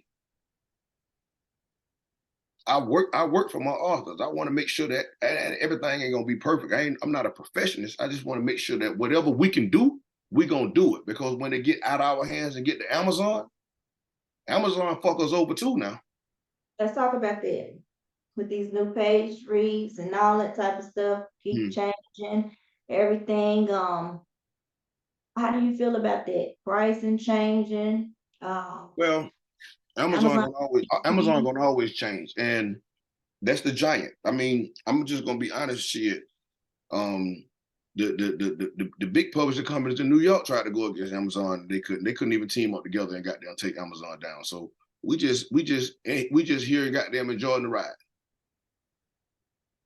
Well, let's say where you can start at. Let's say where about, I think they took off where you could go from African American. I mean, now you see everything in there that's sometimes ain't even African, but it's in that category. Mm-hmm. It's still on the charts. So Amazon do have a lot of charts. And I count on me personally, I'm not I only watch two. I watch the big top 100 in the world, and I watch African American urban fiction romance. Wherever I like the I'm real competitive with me. I like to break the hardest chart. I'm not looking for the easiest one because that's kind of like I'm cheating myself. So I look at the hardest chart for our books. This the one that matters to me. It's the one I can't speak about what matters to the next publisher, the next author. I just say what matters for me. Sale ranking is very Amazon got a lot of books. A motherfucking crossword puzzle can be in the sale rank, right? Mm-hmm. So the rank thing don't really just go with fiction books.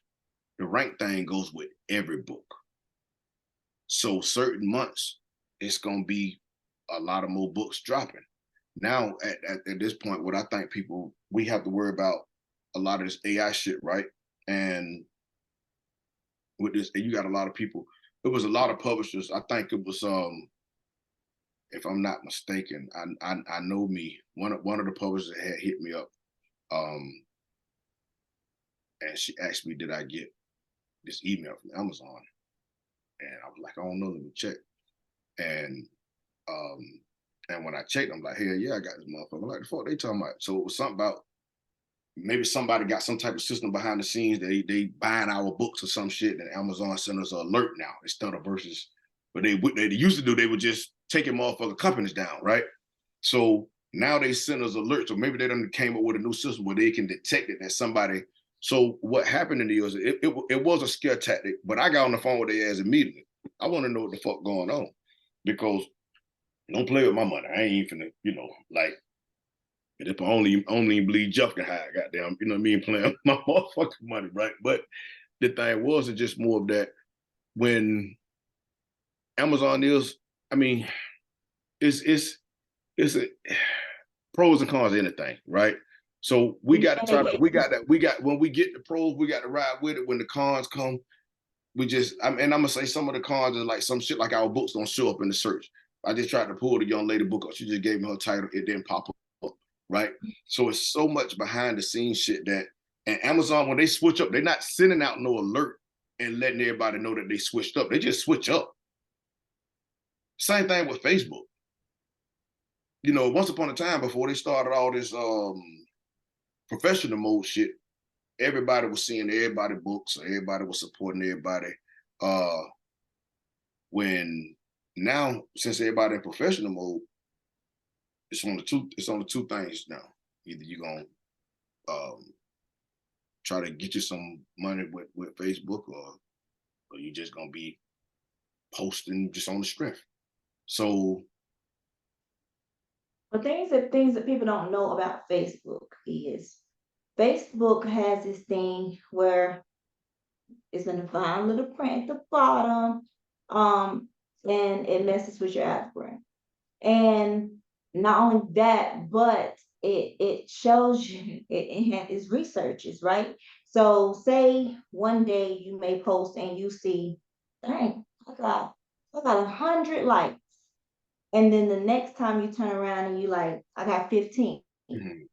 And then the next time you like, did I even see this book at all? Or they even see this post at all? Why only 10 people see it? Why am I seeing the same 9 people? So what happened back in 2016, 15, and I know this from school and researching and stuff like that because I'm a nerd behind closed doors. But they messes with that. And then so when people started bullying, when you start seeing, okay, so you can see positive things, and then you can go back and you'll always see negative comments or negative people just showing negative stuff they talking out about something. You wonder why you see that. They messing with your profile, your page. And so they do that to study our brains. They do that to study how we think, and they've signed with these big companies and everything to show how we are affected by that. So what happened in like 2016 was a girl committed suicide from all Facebook bullying.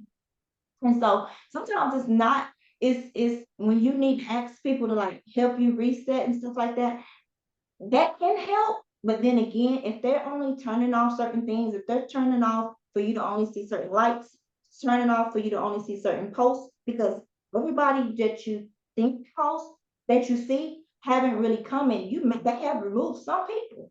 When people don't know that, the general public don't know that, you have to research it. Yeah. And so you have to study. So those things are, that's just knowledge for a minute, y'all. That was me, my little nerd thing. Okay, yeah. Right. But yeah, that's it. But yeah, I'm a researcher. I research everything. But that's just something that they do. Oh yeah, yeah. Okay. Yeah, and so yeah, they do stuff like that.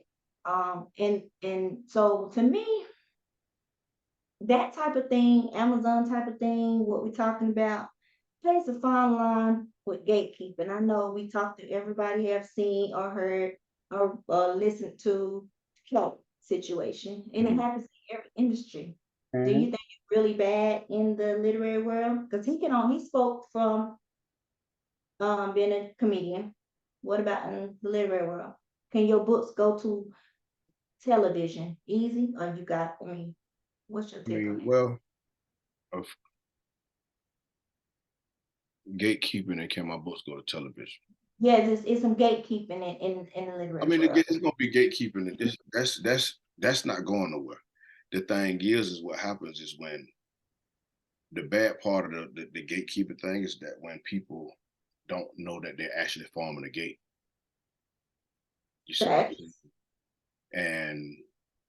And because sometimes and it happens indirectly or not consciously, you don't even really know like damn. So um and shit can happen. It's and especially in this industry, I done seen where people like to use the word ops now in the book industry, right?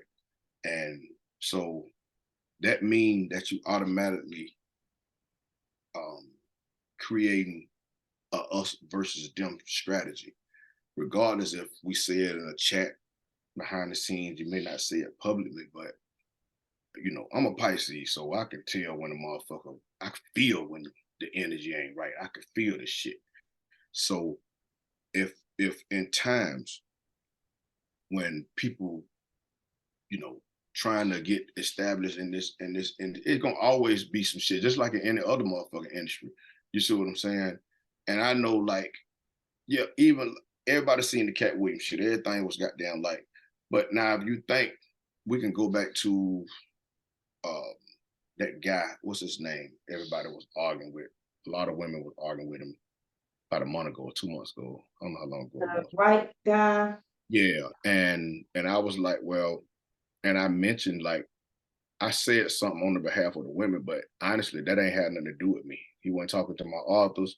He wasn't talking to me. I just got in somebody else's business. Now, was I right as a man? I feel like I was right because like I got a pet peeve with certain shit. And one of the things is that just like I can say, the reason why I don't publish um domestic violence book because I what my mama went through, right? Um and but that's just something personal. So anytime, you know, I see a dude doing some extra shit, I'm always evaluate the whole situation. But um was he out of place? Yeah, but was a lot of women out of place too? Yeah, because at this day and time, and I spoke to a few authors and publishers behind the scenes about that same guy and about this situation because we never know what type of person we dealing with. You see what I'm saying? Now, going back to when I said earlier about guys used to go to war about a woman, right? Over time, people start saying, well, the dude ain't did nothing. Why you won't do nothing to the girl? That's the problem, right? So they done said that so much. Now it done became normal for for men to shoot their girlfriends or shoot their wives and the kids and themselves. You see what I'm saying? So this industry isn't exempt. You don't never know. I'm not a gatekeeper as far as not letting men in. I'm not good at signing male authors. It's a lot of good male authors out there. They ain't cold hard, not far as just writing. You see what I'm saying? Because it takes more than a writer to be good. You see what I'm saying? My thing is, I know ain't no dude sitting up on motherfucking Facebook waiting on me to goddamn release no book. You see what I'm saying? So yeah, women can sell some books to some dudes in their city or at a book event or whatever. Yeah, that happens. But ain't no dude sitting on your motherfucking Facebook page telling my girl, I can't wait for you to goddamn release goddamn such and such. No, it's not happening. The audience is 100% women.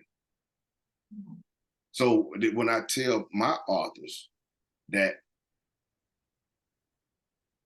ain't no dude rating on your book, so it ain't on me to tell them, they don't need to know how many keys of cocaine that this dude had in the book or how many bodies he had. Because women don't care about this shit. You see what I'm saying? They want to know, did this nigga cheat? Is she gonna move on? Did she find somebody else that saved her ass? Is he gonna goddamn take care of that's what they want. So in my theory, I have to give them what they want versus what we want to give them. And another topic I'm gonna touch is this. I know a lot of people. This what I've heard from a lot of authors or publishers, even if it doesn't been said directly to me or indirectly. A lot of people like to say cold hard don't give you no creative freedom, right?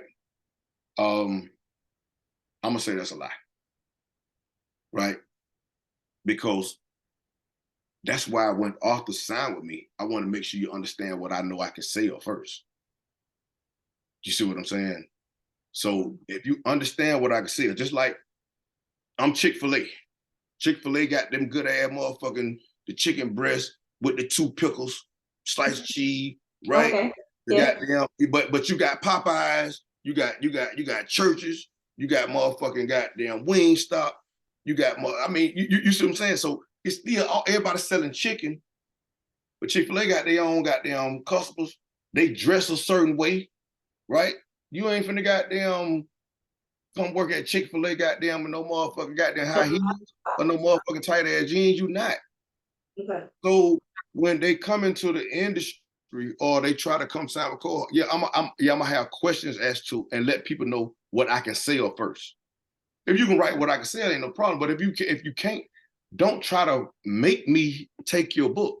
And don't get mad and go tell another publisher, oh, Cole Hart don't let you have creative freedom. What the fuck? You got creative freedom when you self-publish. Go try to sign with Carl Weber, Random House, Penguin, and anybody. You can't even goddamn you can't creative freedom.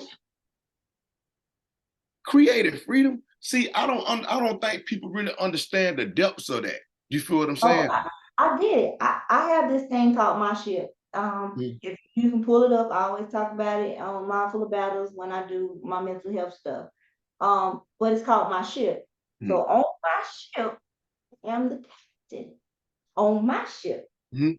you're not gonna tell me how to do my ship. But what you can't do is create your own ship or go on somebody else's boat. But I can't tell you what to do. I can't tell you how to move. You know what I mean? I just like, okay, for instance, we're doing an interview, but did Shannon Sharp ask questions? Yeah. Did Cat Williams choose what answers he want to say and what he want to go off and veer off? Every interview I have done has been different. But at the same time, if I'm running a business and I'm telling you, this is the uniform for my ship. This is how I run my ship. This is Exactly. how I am. This is my attitude. This is my stance on Yeah. things. I can't make you. You said you All right. don't like to do domestic violence. Mm-hmm. Why the hell would I write one and give it to you? That's your ship. I don't think it's right or wrong. You can pull it up. I mean, I speak highly about this ship thing. Yeah. So yes, I Yeah, understand. and that goes so many different angles. Now, not saying now, if you wrote a book and it's one of these hood love books in a situation that happened, that's different. You know, the dude and the chick that got the fighting or whatever, that's different. That's really not a domestic violence book. I mean, a book where the dude just actually just beating this lady all the way through the motherfucking book. Don't bring that shit to me. Don't even try to write that shit with me. I'm just being for real. Now, I am switching over to some, to a new. I'm finna try romance this year as well at some point. And I've been networking. I've been paying attention. I've been doing my research. But it's just, you know, you're gonna have your pros and cons, your ups and downs with anything, man. And you know, like I say, by me being in this motherfucker industry so long and knowing how many people that they can, I think let me see if an author don't do well with Cold Hard, it's that's just because we didn't get all the motherfucking boxes checked, right? Right. And if we get the boxes checked, you're gonna be successful. Now, if you choose to goddamn uncheck some of these motherfuckers and say, well, this what I'm gonna write, you know what I mean, or whatever, especially when you're new with me. I ain't talking about new and with other publishers, just like a lot of times people, you know, people was, you know, authors could say how much money they were seeing when they was with Leo and Portia. Now you won't see that money no more because we're not cheating in the system. You feel what I'm saying? And I think everybody at this point know that a lot of them big checks that came from a lot of the system was goddamn. It's like, you know, that you were cheating the system. And so can I promise somebody those type of numbers? No, I won't. You feel what I'm saying? I'm not finna tell you, you know, you're gonna make $20,000 a month off your motherfucking books, and I know I can't goddamn stand on that. I'm not finna tell you that just to get you to come sign with me. You see what I'm saying? And I don't do signing bonuses. I don't buy authors. We're gonna build this shit. We're gonna build this shit together. I ain't got no motherfucking plates to go. Nigga, my table, if I take you out to my table right here in my motherfucking kitchen, that motherfucker marble. Ain't no wooden legs on this motherfucker. I needed a sturdy table for a reason. So when people come fuck with Cold Hard, we're gonna sit down, we're gonna put this plan together, and we're gonna get the money. But I know how to get the money in this arena. I know how to get the money in this genre. Now I'm gonna do my research, goddamn. When I don't publish erotica books. Amazon don't even give black authors the lift for erotica. You see what I'm saying? You know, I mean, and that's a fact. You don't see nobody with a 100% erotica goddamn sale ranking, not no black author sale ranking goddamn at number 103, 105. You don't. Ain't none on the motherfucking on the top 100 charts. No black authors, period. Not independently. Right? And it do be some that hit up there. Everybody done had a book done probably hit up there, or author book done hit up there, but you ain't sitting up there, right? So we already fighting against the giant, right? We already fighting against a giant. So this is just like any other motherfucking industry. First thing they're gonna say, black people don't know how to work together. Black people don't know how to get along, right? That's what they're gonna say. That's because the people that planted that seed on themselves and they believe it. So when you find you some people who you can work with and you can get along with, you need to cherish that. Because at some point, everybody ain't got your best interest. And you just gonna be. I had a lady, she came in and gave me a sob story about another publisher. And I wound up signing her. It ain't so much about the sob story. Like, I knew she was a good writer. Come on, I'm gonna take a chance with you. And I'd be damned if a year later the motherfucker ain't do the same thing to me. So I could tell, okay, now you independent. But so you just came to use Cold Hard as a welcome matter or a motherfucking stepping stone, and I get it. You see what I'm saying? And maybe she felt like she done something right. See, a lot of what people don't understand is there ain't no rules in the book industry, right? So everybody running like renegades, but they don't really know what renegades is. You have to come from the streets to know actually what a renegade is. And so some of the shit that people do in this industry, most of these women, like I say, they never been business owners. They never been entrepreneurs. So only way you other outside myself, I was an entrepreneur in the streets. So I understood the business because I'm bringing my tactics from the streets. But the tactics, what they don't understand what they're doing is some of the stuff that people are doing in this industry. If it was the streets, it'll get you in a lot of trouble. It'll get you hurt. Meaning running off with a motherfucking money or doing all this shit, playing with these contracts behind it. You know what I mean? And there's a lot of people, believe it or not, babe, I really have to straighten up a lot of shit for a lot of these mess ass motherfuckers. I have to straighten this shit up behind the scenes that they don't want the public to know. You feel what I'm saying? But they're gonna say you're a cold hearted villain. And I don't mind. You can say whatever you want to say. I could be the villain. I don't give a fuck. It So what? just Go ahead. Go ahead. it just more of that the shit that be going on behind the scenes, and by the time it be too late, it's a lot of brand new authors in this industry, man, that's like really just getting down bad. You see what I'm saying? Really getting down. And I ain't gonna mention nobody's names. I ain't here for all this shit. You know what I'm saying? But people know. I think people know enough, and then people gonna believe whatever they want to believe. That's neither here nor there. It ain't gonna matter because at the end of the day, I'ma still, you know, I have to wake up a certain way. I'm gonna put my motherfucking pants on. I'm a grown ass man.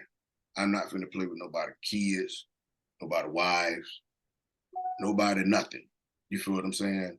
And I'm not perfect. I'm not finna sit up and act like I'm just a motherfucker, perfect motherfucker. Hell no. Everybody got flaws. I know I got some. You feel what I'm saying? But I'm not a pushover. I'm not a pushover, and I'm not gonna play with no motherfucker about the money. There's too many motherfuckers out here that goddamn. My thing is that I got goals to make sure my authors get money to help feed their kids. If an author come to me and say they ain't right for the money, you a single mom and you ain't got nobody to help with your kids, what the fuck you mean you ain't right for the money? What the fuck you doing it for? Or you comfortable working your 9 to 5, but you got a talent that'll get you some motherfucking money, but you ain't. That don't make sense to me. So it gotta make sense. So do I talk like this to them? You damn right I do. So that's probably the part that pisses a lot of people off. But when you got to speak with some common sense fucking with me. You can't tell me no shit like you a single mom with 2 or 3 kids that's all under 10, and you can write the hell out of a book and you ain't doing it for the money. You ain't making no $200,000 a year. What the fuck you mean? What you doing it for? I don't want to hear nothing else. Because I got to put money behind these books. I'm not the publisher that's going to take your motherfucking book, get a motherfucking $25 book cover, pay goddamn some readers to edit the motherfucker, and goddamn and put it out and tell you just to promote the motherfucker. I got fucked in a contract like that. What the hell I learned from that motherfucking mistake. That era is over with. So the shit done shifted, right? You have to put money behind these books. Yeah, people hit them when you got a lot of people hit one, but let's see how long they stay up there. You know, so when we talking about, I don't want to just keep going on about this shit because sometimes I do get them. We're gonna shift gears, and Yeah. we're gonna talk about you as an author. We know we publish day in, day out, on schedule, everything. But let's talk about the wine, the movies. Let's get into that. Tell me Well, about the wine, I made a big investment with the wine. It was good. The people I was dealing with between California and Philadelphia, I partnered with some guys, and what happened is that I purchased all my wine, over 2,000 bottles up front, and I didn't have alcohol license, so we got the site, we order wine off the site, they ship it from the warehouse. So what happened was a year later, the guy who owned the company said he was retiring out the blue, and he said I had 30 days to get my shipment out of California and St. Louis, because I had some in St. Louis, I had some in California, and I had spent another $8,000-9,000. I ordered some special boxes. I don't have one of here, those boxes with the cold hard signature. The boxes hold a bottle of wine, and they hold a book. So I had those boxes ordered out of China. I had them shipped to California. That was another loss because altogether, I think calculated what my sales was supposed to have been, I lost like $108,000 on the wine. Right? I took a big hit on that, but I didn't adjust nothing to make the money up. I had to that come with the territory, that come with business, right? So I think I could say I done bounced back from it now. That was last May when it happened. And just like I said, just out the blue, but it was like he retiring, you know what I mean? Of course, y'all think I talk reckless, goddamn, I damn sure gave him a phone call. I'm like, motherfucker, what the fuck you gonna do? You know what I mean? Like, I'm mad. You feel what I'm saying? But ain't nothing I can do. It's contract, right? Locked in. right. So not only did I lose the wine, but I had to pay to have that shit destroyed. Mm-hmm. You see what I'm saying? So I did wind up shipping me some out here to Atlanta. I shipped some, but I ain't got nowhere to put no motherfucking 2,000 bottles, 1,800 bottles of wine at. So I just left that shit. You see what I'm saying? So, but it was a good Merlot. I still got a couple bottles here at my house. You feel what I'm saying? Matter of fact, I got a guy around the corner. He just opened up a new liquor store, black guy, and told me to bring a couple cases up there. But he looking for a business partner. So who knows? That may be my next venture outside. You know, I do a little investing on some day trading. You feel what I'm saying? That was always kind of like my first little something that I don't never discuss. You see what I'm saying? The movies, me and Cash, we got Thugs Cry, the series that's coming. That's what we've already filmed the whole first season 1. So I don't actually know the actual date when it's gonna be released. I know a lot of stuff editing behind the scenes in the making. I had a documentary that I had been working on, which we call American Hustler. I put that on the back burner. A lot of my family members, all women that was in the documentary, died during the COVID. My sister, my niece, which my sister died, my niece died, my sister, my god sister died. And when her mom found out that the daughter died, she went on died the next day. She wasn't even she hadn't got over COVID and everything. She just died because her daughter died. You feel what I'm saying? So I just kind of was like, you know, Yeah, that's a lot. yeah. So I just, you know, I don't know, you know, I know a lot of people. I put a lot of work in. I spent a lot of money on that too, but it just I wasn't feeling it. I had to go all the way back through a lot of mental health shit. Goddamn, you know what I mean? Back to counseling, back through therapy with this shit, even with the book. That's why I didn't even put out the part 2 of the book, because it took so much out of me to go back to being 11 years old and rewriting my life. So that took a whole lot. So I just I know a lot of people been asking about part 2 of the book, and part 2 is probably the best part of my life. You feel what I'm saying? To talk about the books and how I started writing and all that shit, but I ain't been feeling it. You know what I mean? And that's just like a lot of readers be asking, man, what's going on with this book? I've been waiting on this part, such and such, such and such. And a lot of time what people don't understand is that you don't never know what a person going through. Y'all just want the book. You see what I'm saying? And don't give a fuck about your family, your kids. You know what I mean? You got people out here. I seen one lady had lost her child had passed.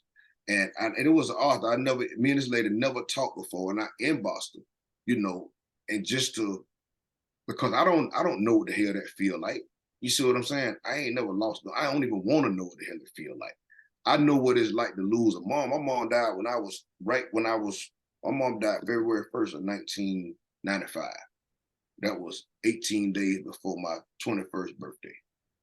My mama died before my mama didn't want to never move out this little ragged ass house that I grew up in, that we had in the hood. So I remodeled the whole motherfucking house. Brick, added rooms, motherfucking the big ass, pretty ass bay windows, central air and heat. And she never got a chance to even see this motherfucker. You see what I'm saying? So yeah, I do.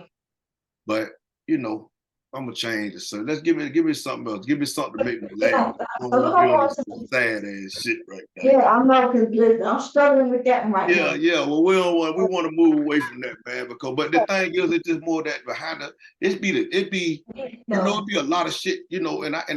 When people be saying the industry tough, yeah, I talk tough to my authors because they have to. You know what really one thing that hurt me real bad.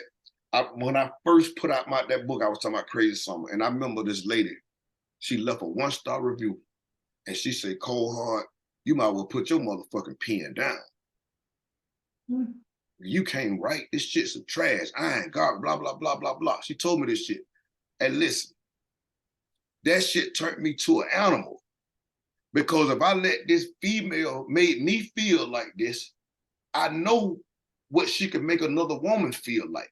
I don't give a fuck how much a motherfucker scream that they are alpha, this or alpha what. Bitch, we all got emotions. You see, and I know I'm motherfucking emotional, but that bitch had me mad. I'm talking about hot, right? But what I did with that, I channeled, and I turned it. And I always use that same thing for direction to my team. I say, let me tell you something. I know a lot of y'all really say I talk tough, I talk rugged, cold hard, don't know how to talk to a motherfucker, whatever. And I get it, I understand it. I say, but babe, let me tell y'all something.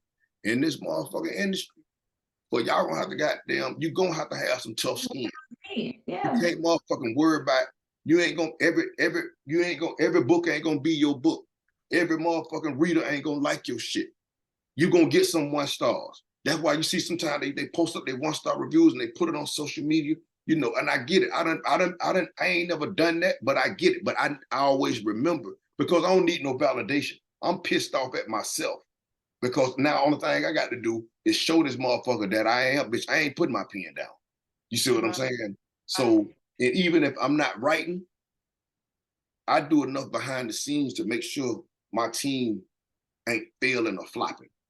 Right. See what I'm saying? So that's a lot of work with it. I still read books. I got a Jack and Collin book on my motherfucking nightstand right now. You see what I'm saying? But I read and I study. I don't read for entertainment. My team, when they read, my team study. I tell them, if you done read that book, now go back and read it now for entertainment. I mean, for studying. We ain't read for entertainment no more. We in school. And we got to stay sharp. You could be razor sharp, but that razor ain't gonna cut down no motherfucking tree now. Let's go back to, well, everybody, before we get into review, before we get into reviews, because that is a part of the question, I want to do the game with you. They want me to do the this or that game with you. And I'm gonna have to do it a little differently because you are they only yes. Because you are a male. Listen, he's the first male that came up came on the podcast. So we're gonna do it a little different. All right, so I say this, I'm gonna say this or that. I'm gonna give you 2 options. You Hey, tell me don't try to get me to get tongue tied, get goddamn. Now let me, no, all right. you get 2 options. You say either you picking the this one. If I say left hand or right hand, you either pick the So this or that, this is yes, that is no. no, you either pick. If I say this or that, you pick the left hand or you pick the right hand. You're gonna say I pick the right hand or I pick the left hand. It just depends on whatever your answer is. Okay. So I'm gonna say we're gonna go into tropes. What makes a good story between two? First story. Arranged marriage or one night stand? So I'm supposed to say this or that. Yeah, you didn't know. You say arranged marriage ones or this Well, one night stands. Which one you pick between like between those two is number one for you? I would right now. I think I would say arranged marriage. Mhm. I think arranged marriage is kind of it's definitely it's always been popular in the white industry. Um, I know I see it's getting popular in the black community too. So, Yeah, we love it. yeah, and I'm getting ready to. I got a couple of them in the works right now. A couple of my authors working on some arranged marriage type stuff. So, um, that's some the single. What it was, one night stand. Yeah, I'm going to the next question. If Okay, you go to the next one. okay, so next question. Queen pen or king pen? Kingpin. King pen? Wow. I mean, Because a lot of women read and they want to see that. yeah. Who I want to, let's say the kingpin. I want to talk about the wife of the kingpin, right? Yeah. Yeah, Yeah. that's gonna be my topic. It ain't gonna. I picked the kingpin because I'm gonna say I say the queen pin. That's gonna be one of them stories where what dude gonna marry this chick, but is she the head, right? Yeah. Of a drug. No, he got to be the head. It just you see what I'm saying. Yeah. Even you think about that what name of that movie was. Even any chick who been a they that just didn't work. Okay. All right, we're going to the next one. We're going to the next one. Okay, Netflix or Tubi? like my preference. Yeah. Now that's gonna be a tricky one I know. because I'm not really a TV person. Just pick Me. one. Yeah, I pick watch one. ESPN 24/7 So sports. for sports. Okay. All Yeah, right. yeah. So, but I mean, some of, if I go watch, I watch a Tubi movie to study it. Yeah. Because I got some shit finna get ready to come to Tubi. So Yeah. that's so, but just for entertainment, nah. All right. So we're going reggae, jazz. I'm gonna say jazz. I ain't really into the reggae. All right. R&B, hip hop. Well, it ain't no good R&B out no more. So Not anymore, but which one would you listen to first? shit, honestly, you got to say from age 25 or All 25. right. So if it was from age 20, I mean honestly, like I love rap. I love Okay. So you I don't love know I love rap. I love rap. So now, the do I real know? versions or just like the Well, I listen at it all, the old, the new, and the reason why, because I study. I study even music. You see what I'm saying? hmm, So I mean, if people know, like, I just the title I came up with.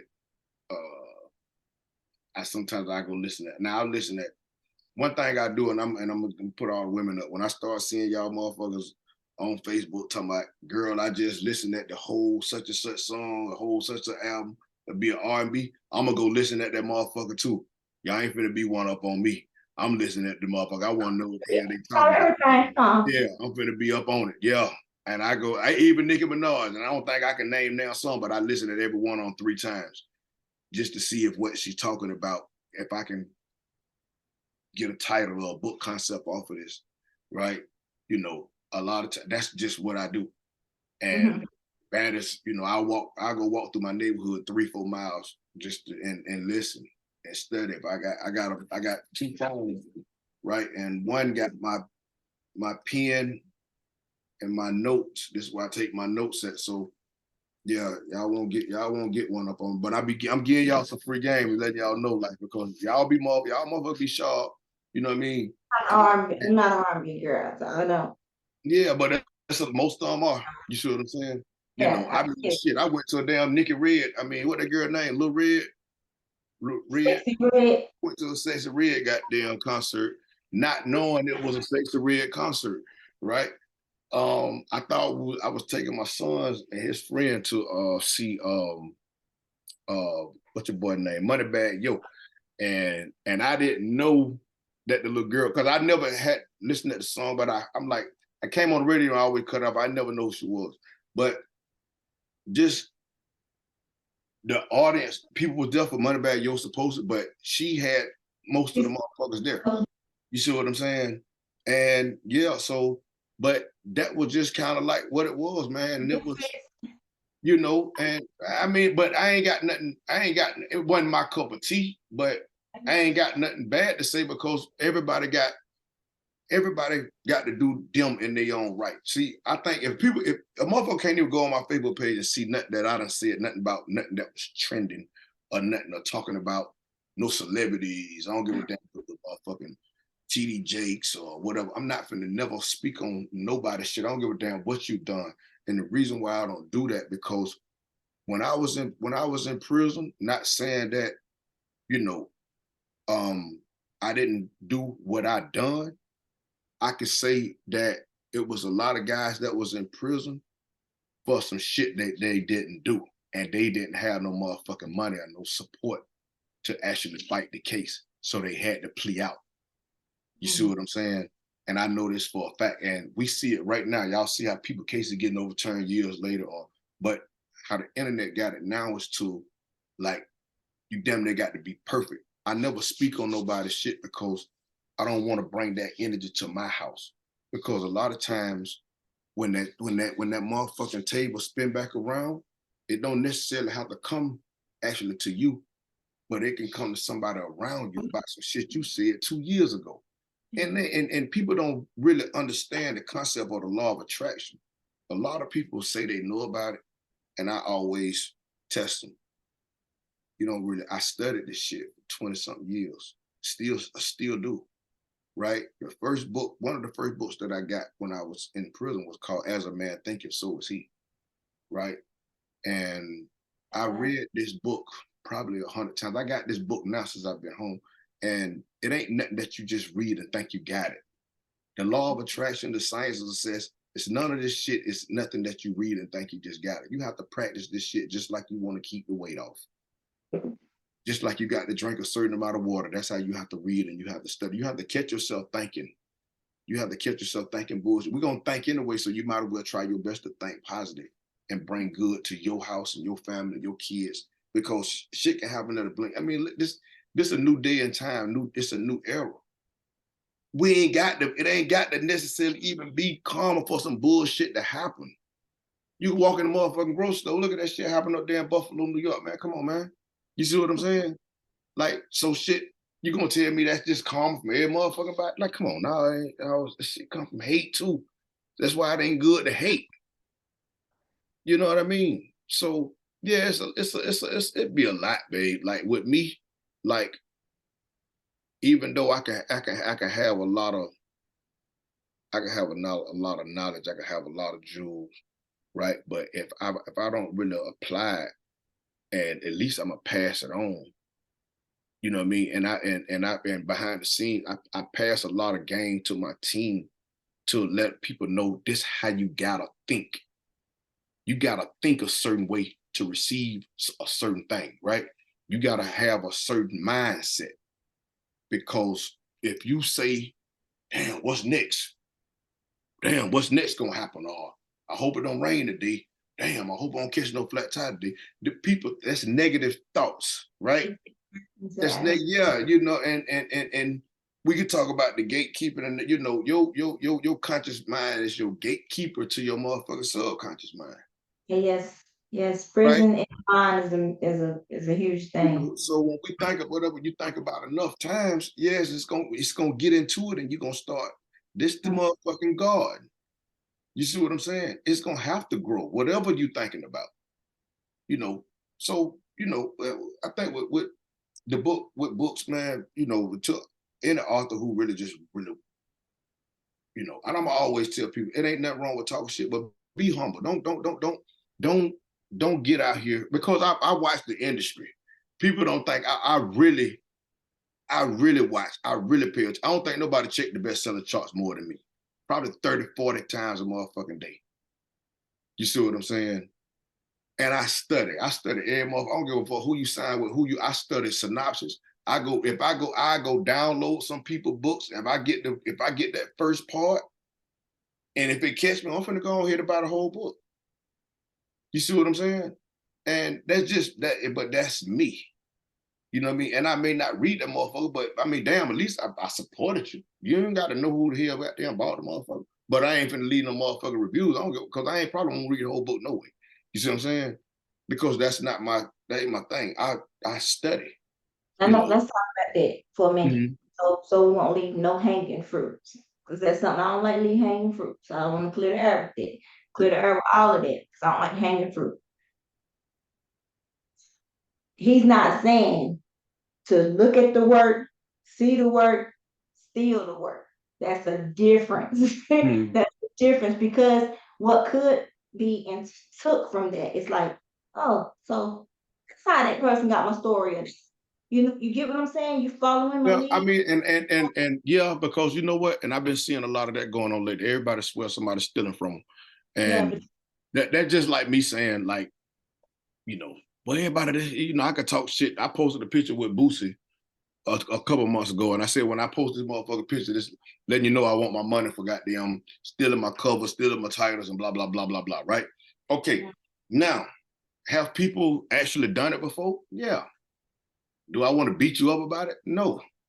Now, I've had an author one time where another lady, I had two authors on my roster, and one of Danielle Marcus was signed with me. I was in prison, and another lady was on my roster, and another lady had shot her whole book, and she was signed with me too. Let me break this back down to you, just in case y'all ain't catch it. Danielle Marcus, y'all know who she is. She's putting the movies out and shit right now. She's from Detroit. She was signed with me. She still is. And I signed another lady that had never wrote a book before. She was from Baltimore. I'll never forget it. And when this lady book came out, I think some readers had told Danielle, like, damn, this is your whole motherfucking book. She just changed up such and such. Danielle told me about it. I went and motherfucking read it, like, and I'm like, first the ASAP, took the book down, kicked short ass off my motherfucking roster. See, and I feel like that's what the fuck I was supposed to do. You see what I'm saying? Now, did I go out there and bash the lady, blah, blah, blah? No, I done what I was supposed to do. That's done. Now, whatever else somebody else do, and I always tell people like this: we gonna study. I'm gonna study. When I started writing books, I had to study, right? When Steph Curry started playing basketball, he studied Michael Jordan. When all these little kids that's playing now, they studying goddamn Steph Curry, LeBron James. You gotta study the greats. Now, if somebody's stealing somebody's book, yeah, you supposed to goddamn. I don't know if you're supposed to go on Facebook, but everybody's saying they got lawyers. Sue them. Sue them. That's the only thing I can say because I'm not stealing. My team ain't stealing no more. We don't even. My team don't even. You can't. My team don't even beef with the book industry. No, You feel what I'm saying? We ain't even talking no motherfucking shit in the book industry because law of attraction, right? There's no way in the hell I'm finna tell somebody to go steal some motherfucker by the book and I know what goddamn gonna come behind that. That don't make sense. You feel what I'm saying? So whatever else somebody else doing, I'm not sure. I don't know. You see what I'm saying? But what happened there, I'm gonna tell you the funny part about that though. You know what the funny part about that? Motherfuckers be doing a lot of bullshit and they still be cool with the motherfuckers that doing it. We still, cause I mean, if you saying this, man, go on ahead and goddamn. I called a lady the other night, post, and I told her I called her because I'm not finna go public with all this shit. You feel what I'm saying? You know, out of respect. But it be motherfuckers that know it be some bullshit going on. And motherfuckers still won't say that. So when I say some shit, oh, I'm wrong. There you go, Hart. Because it ain't the message, it's just the person who delivering it. You see what I'm saying? I can say some shit that I'm saying and I let somebody else say it. Oh yeah, girl, yeah, queen, yeah. And I'd be like, huh. But I'm a hater. So I just have to, you know, babe, I really just be, I'm a businessman, right? Ain't nobody gonna, I'm not gonna play with nobody, nobody gonna play with me. So people play, and I get it. You supposed to test the motherfucking water. Yeah. But you know, you throw a drowning man a boulder, he gonna try to catch that motherfucker. They go for a drowning woman too. You see what I'm saying? You try to catch that motherfucking goddamn boulder, your ass gonna sink. It's over with. Let me say this. Because I had five uncles. So only being the only girl, raised in the house, everything. If you don't understand your deliverance, your stand as a man, harsh to a woman that's not used to that. Or the deliverance. You can be very stern with certain things I say, but it's in my deliverance as well. And then if it's not respected, then I protect it, and that's me. I remove myself, and that's where I am with it. Don't have to do this with you, back and forth, back and forth. Because like I said, if it's not respected, I protect it, and I protect me, and I remove me. But in the business and being stern and being, alpha male or whatever it is, it can be taken a different way because everybody I don't wants think I'm something. an alpha male. Do I come? You can come across, yes, my husband. Well, what's next? What's the other? If you're in the alpha male, what's next? What's the next? Because this is new terminology for me. Maybe this is something I ain't studied. Because I always been just this type. I feel like I'm just a strong dude, but now, like I say, everybody gonna have their flaws or whatever. I just don't like to even. Don't try to fuck me over. That's all. You feel what I'm saying? If that come up on the alpha male, I don't know, but because I done told y'all some of my motherfucking story with dealing with men, and these true stories. So, and some of the motherfuckers that people, I see, they say dude took all that motherfucking money or whatever, and I still see people glorifying him. So what the fuck that tell me? What it tell y'all? You should just see, we don't care nothing about integrity, right? You know, but long as I'm here and I'm the male publisher, I'm gonna be, people gonna say, oh, I get these type of vibes. Oh, I'm like, Shawty, you can't get these type of vibes if you ain't had these type of skills. You see what I'm saying? So the thing is just more of that, I don't know, it just kind of like, you got to keep going, man. I stay Yeah, prayed up, babe. that's yeah. You know, I'm always stay prayed up, and just because a lot of hate can team up, I see, right?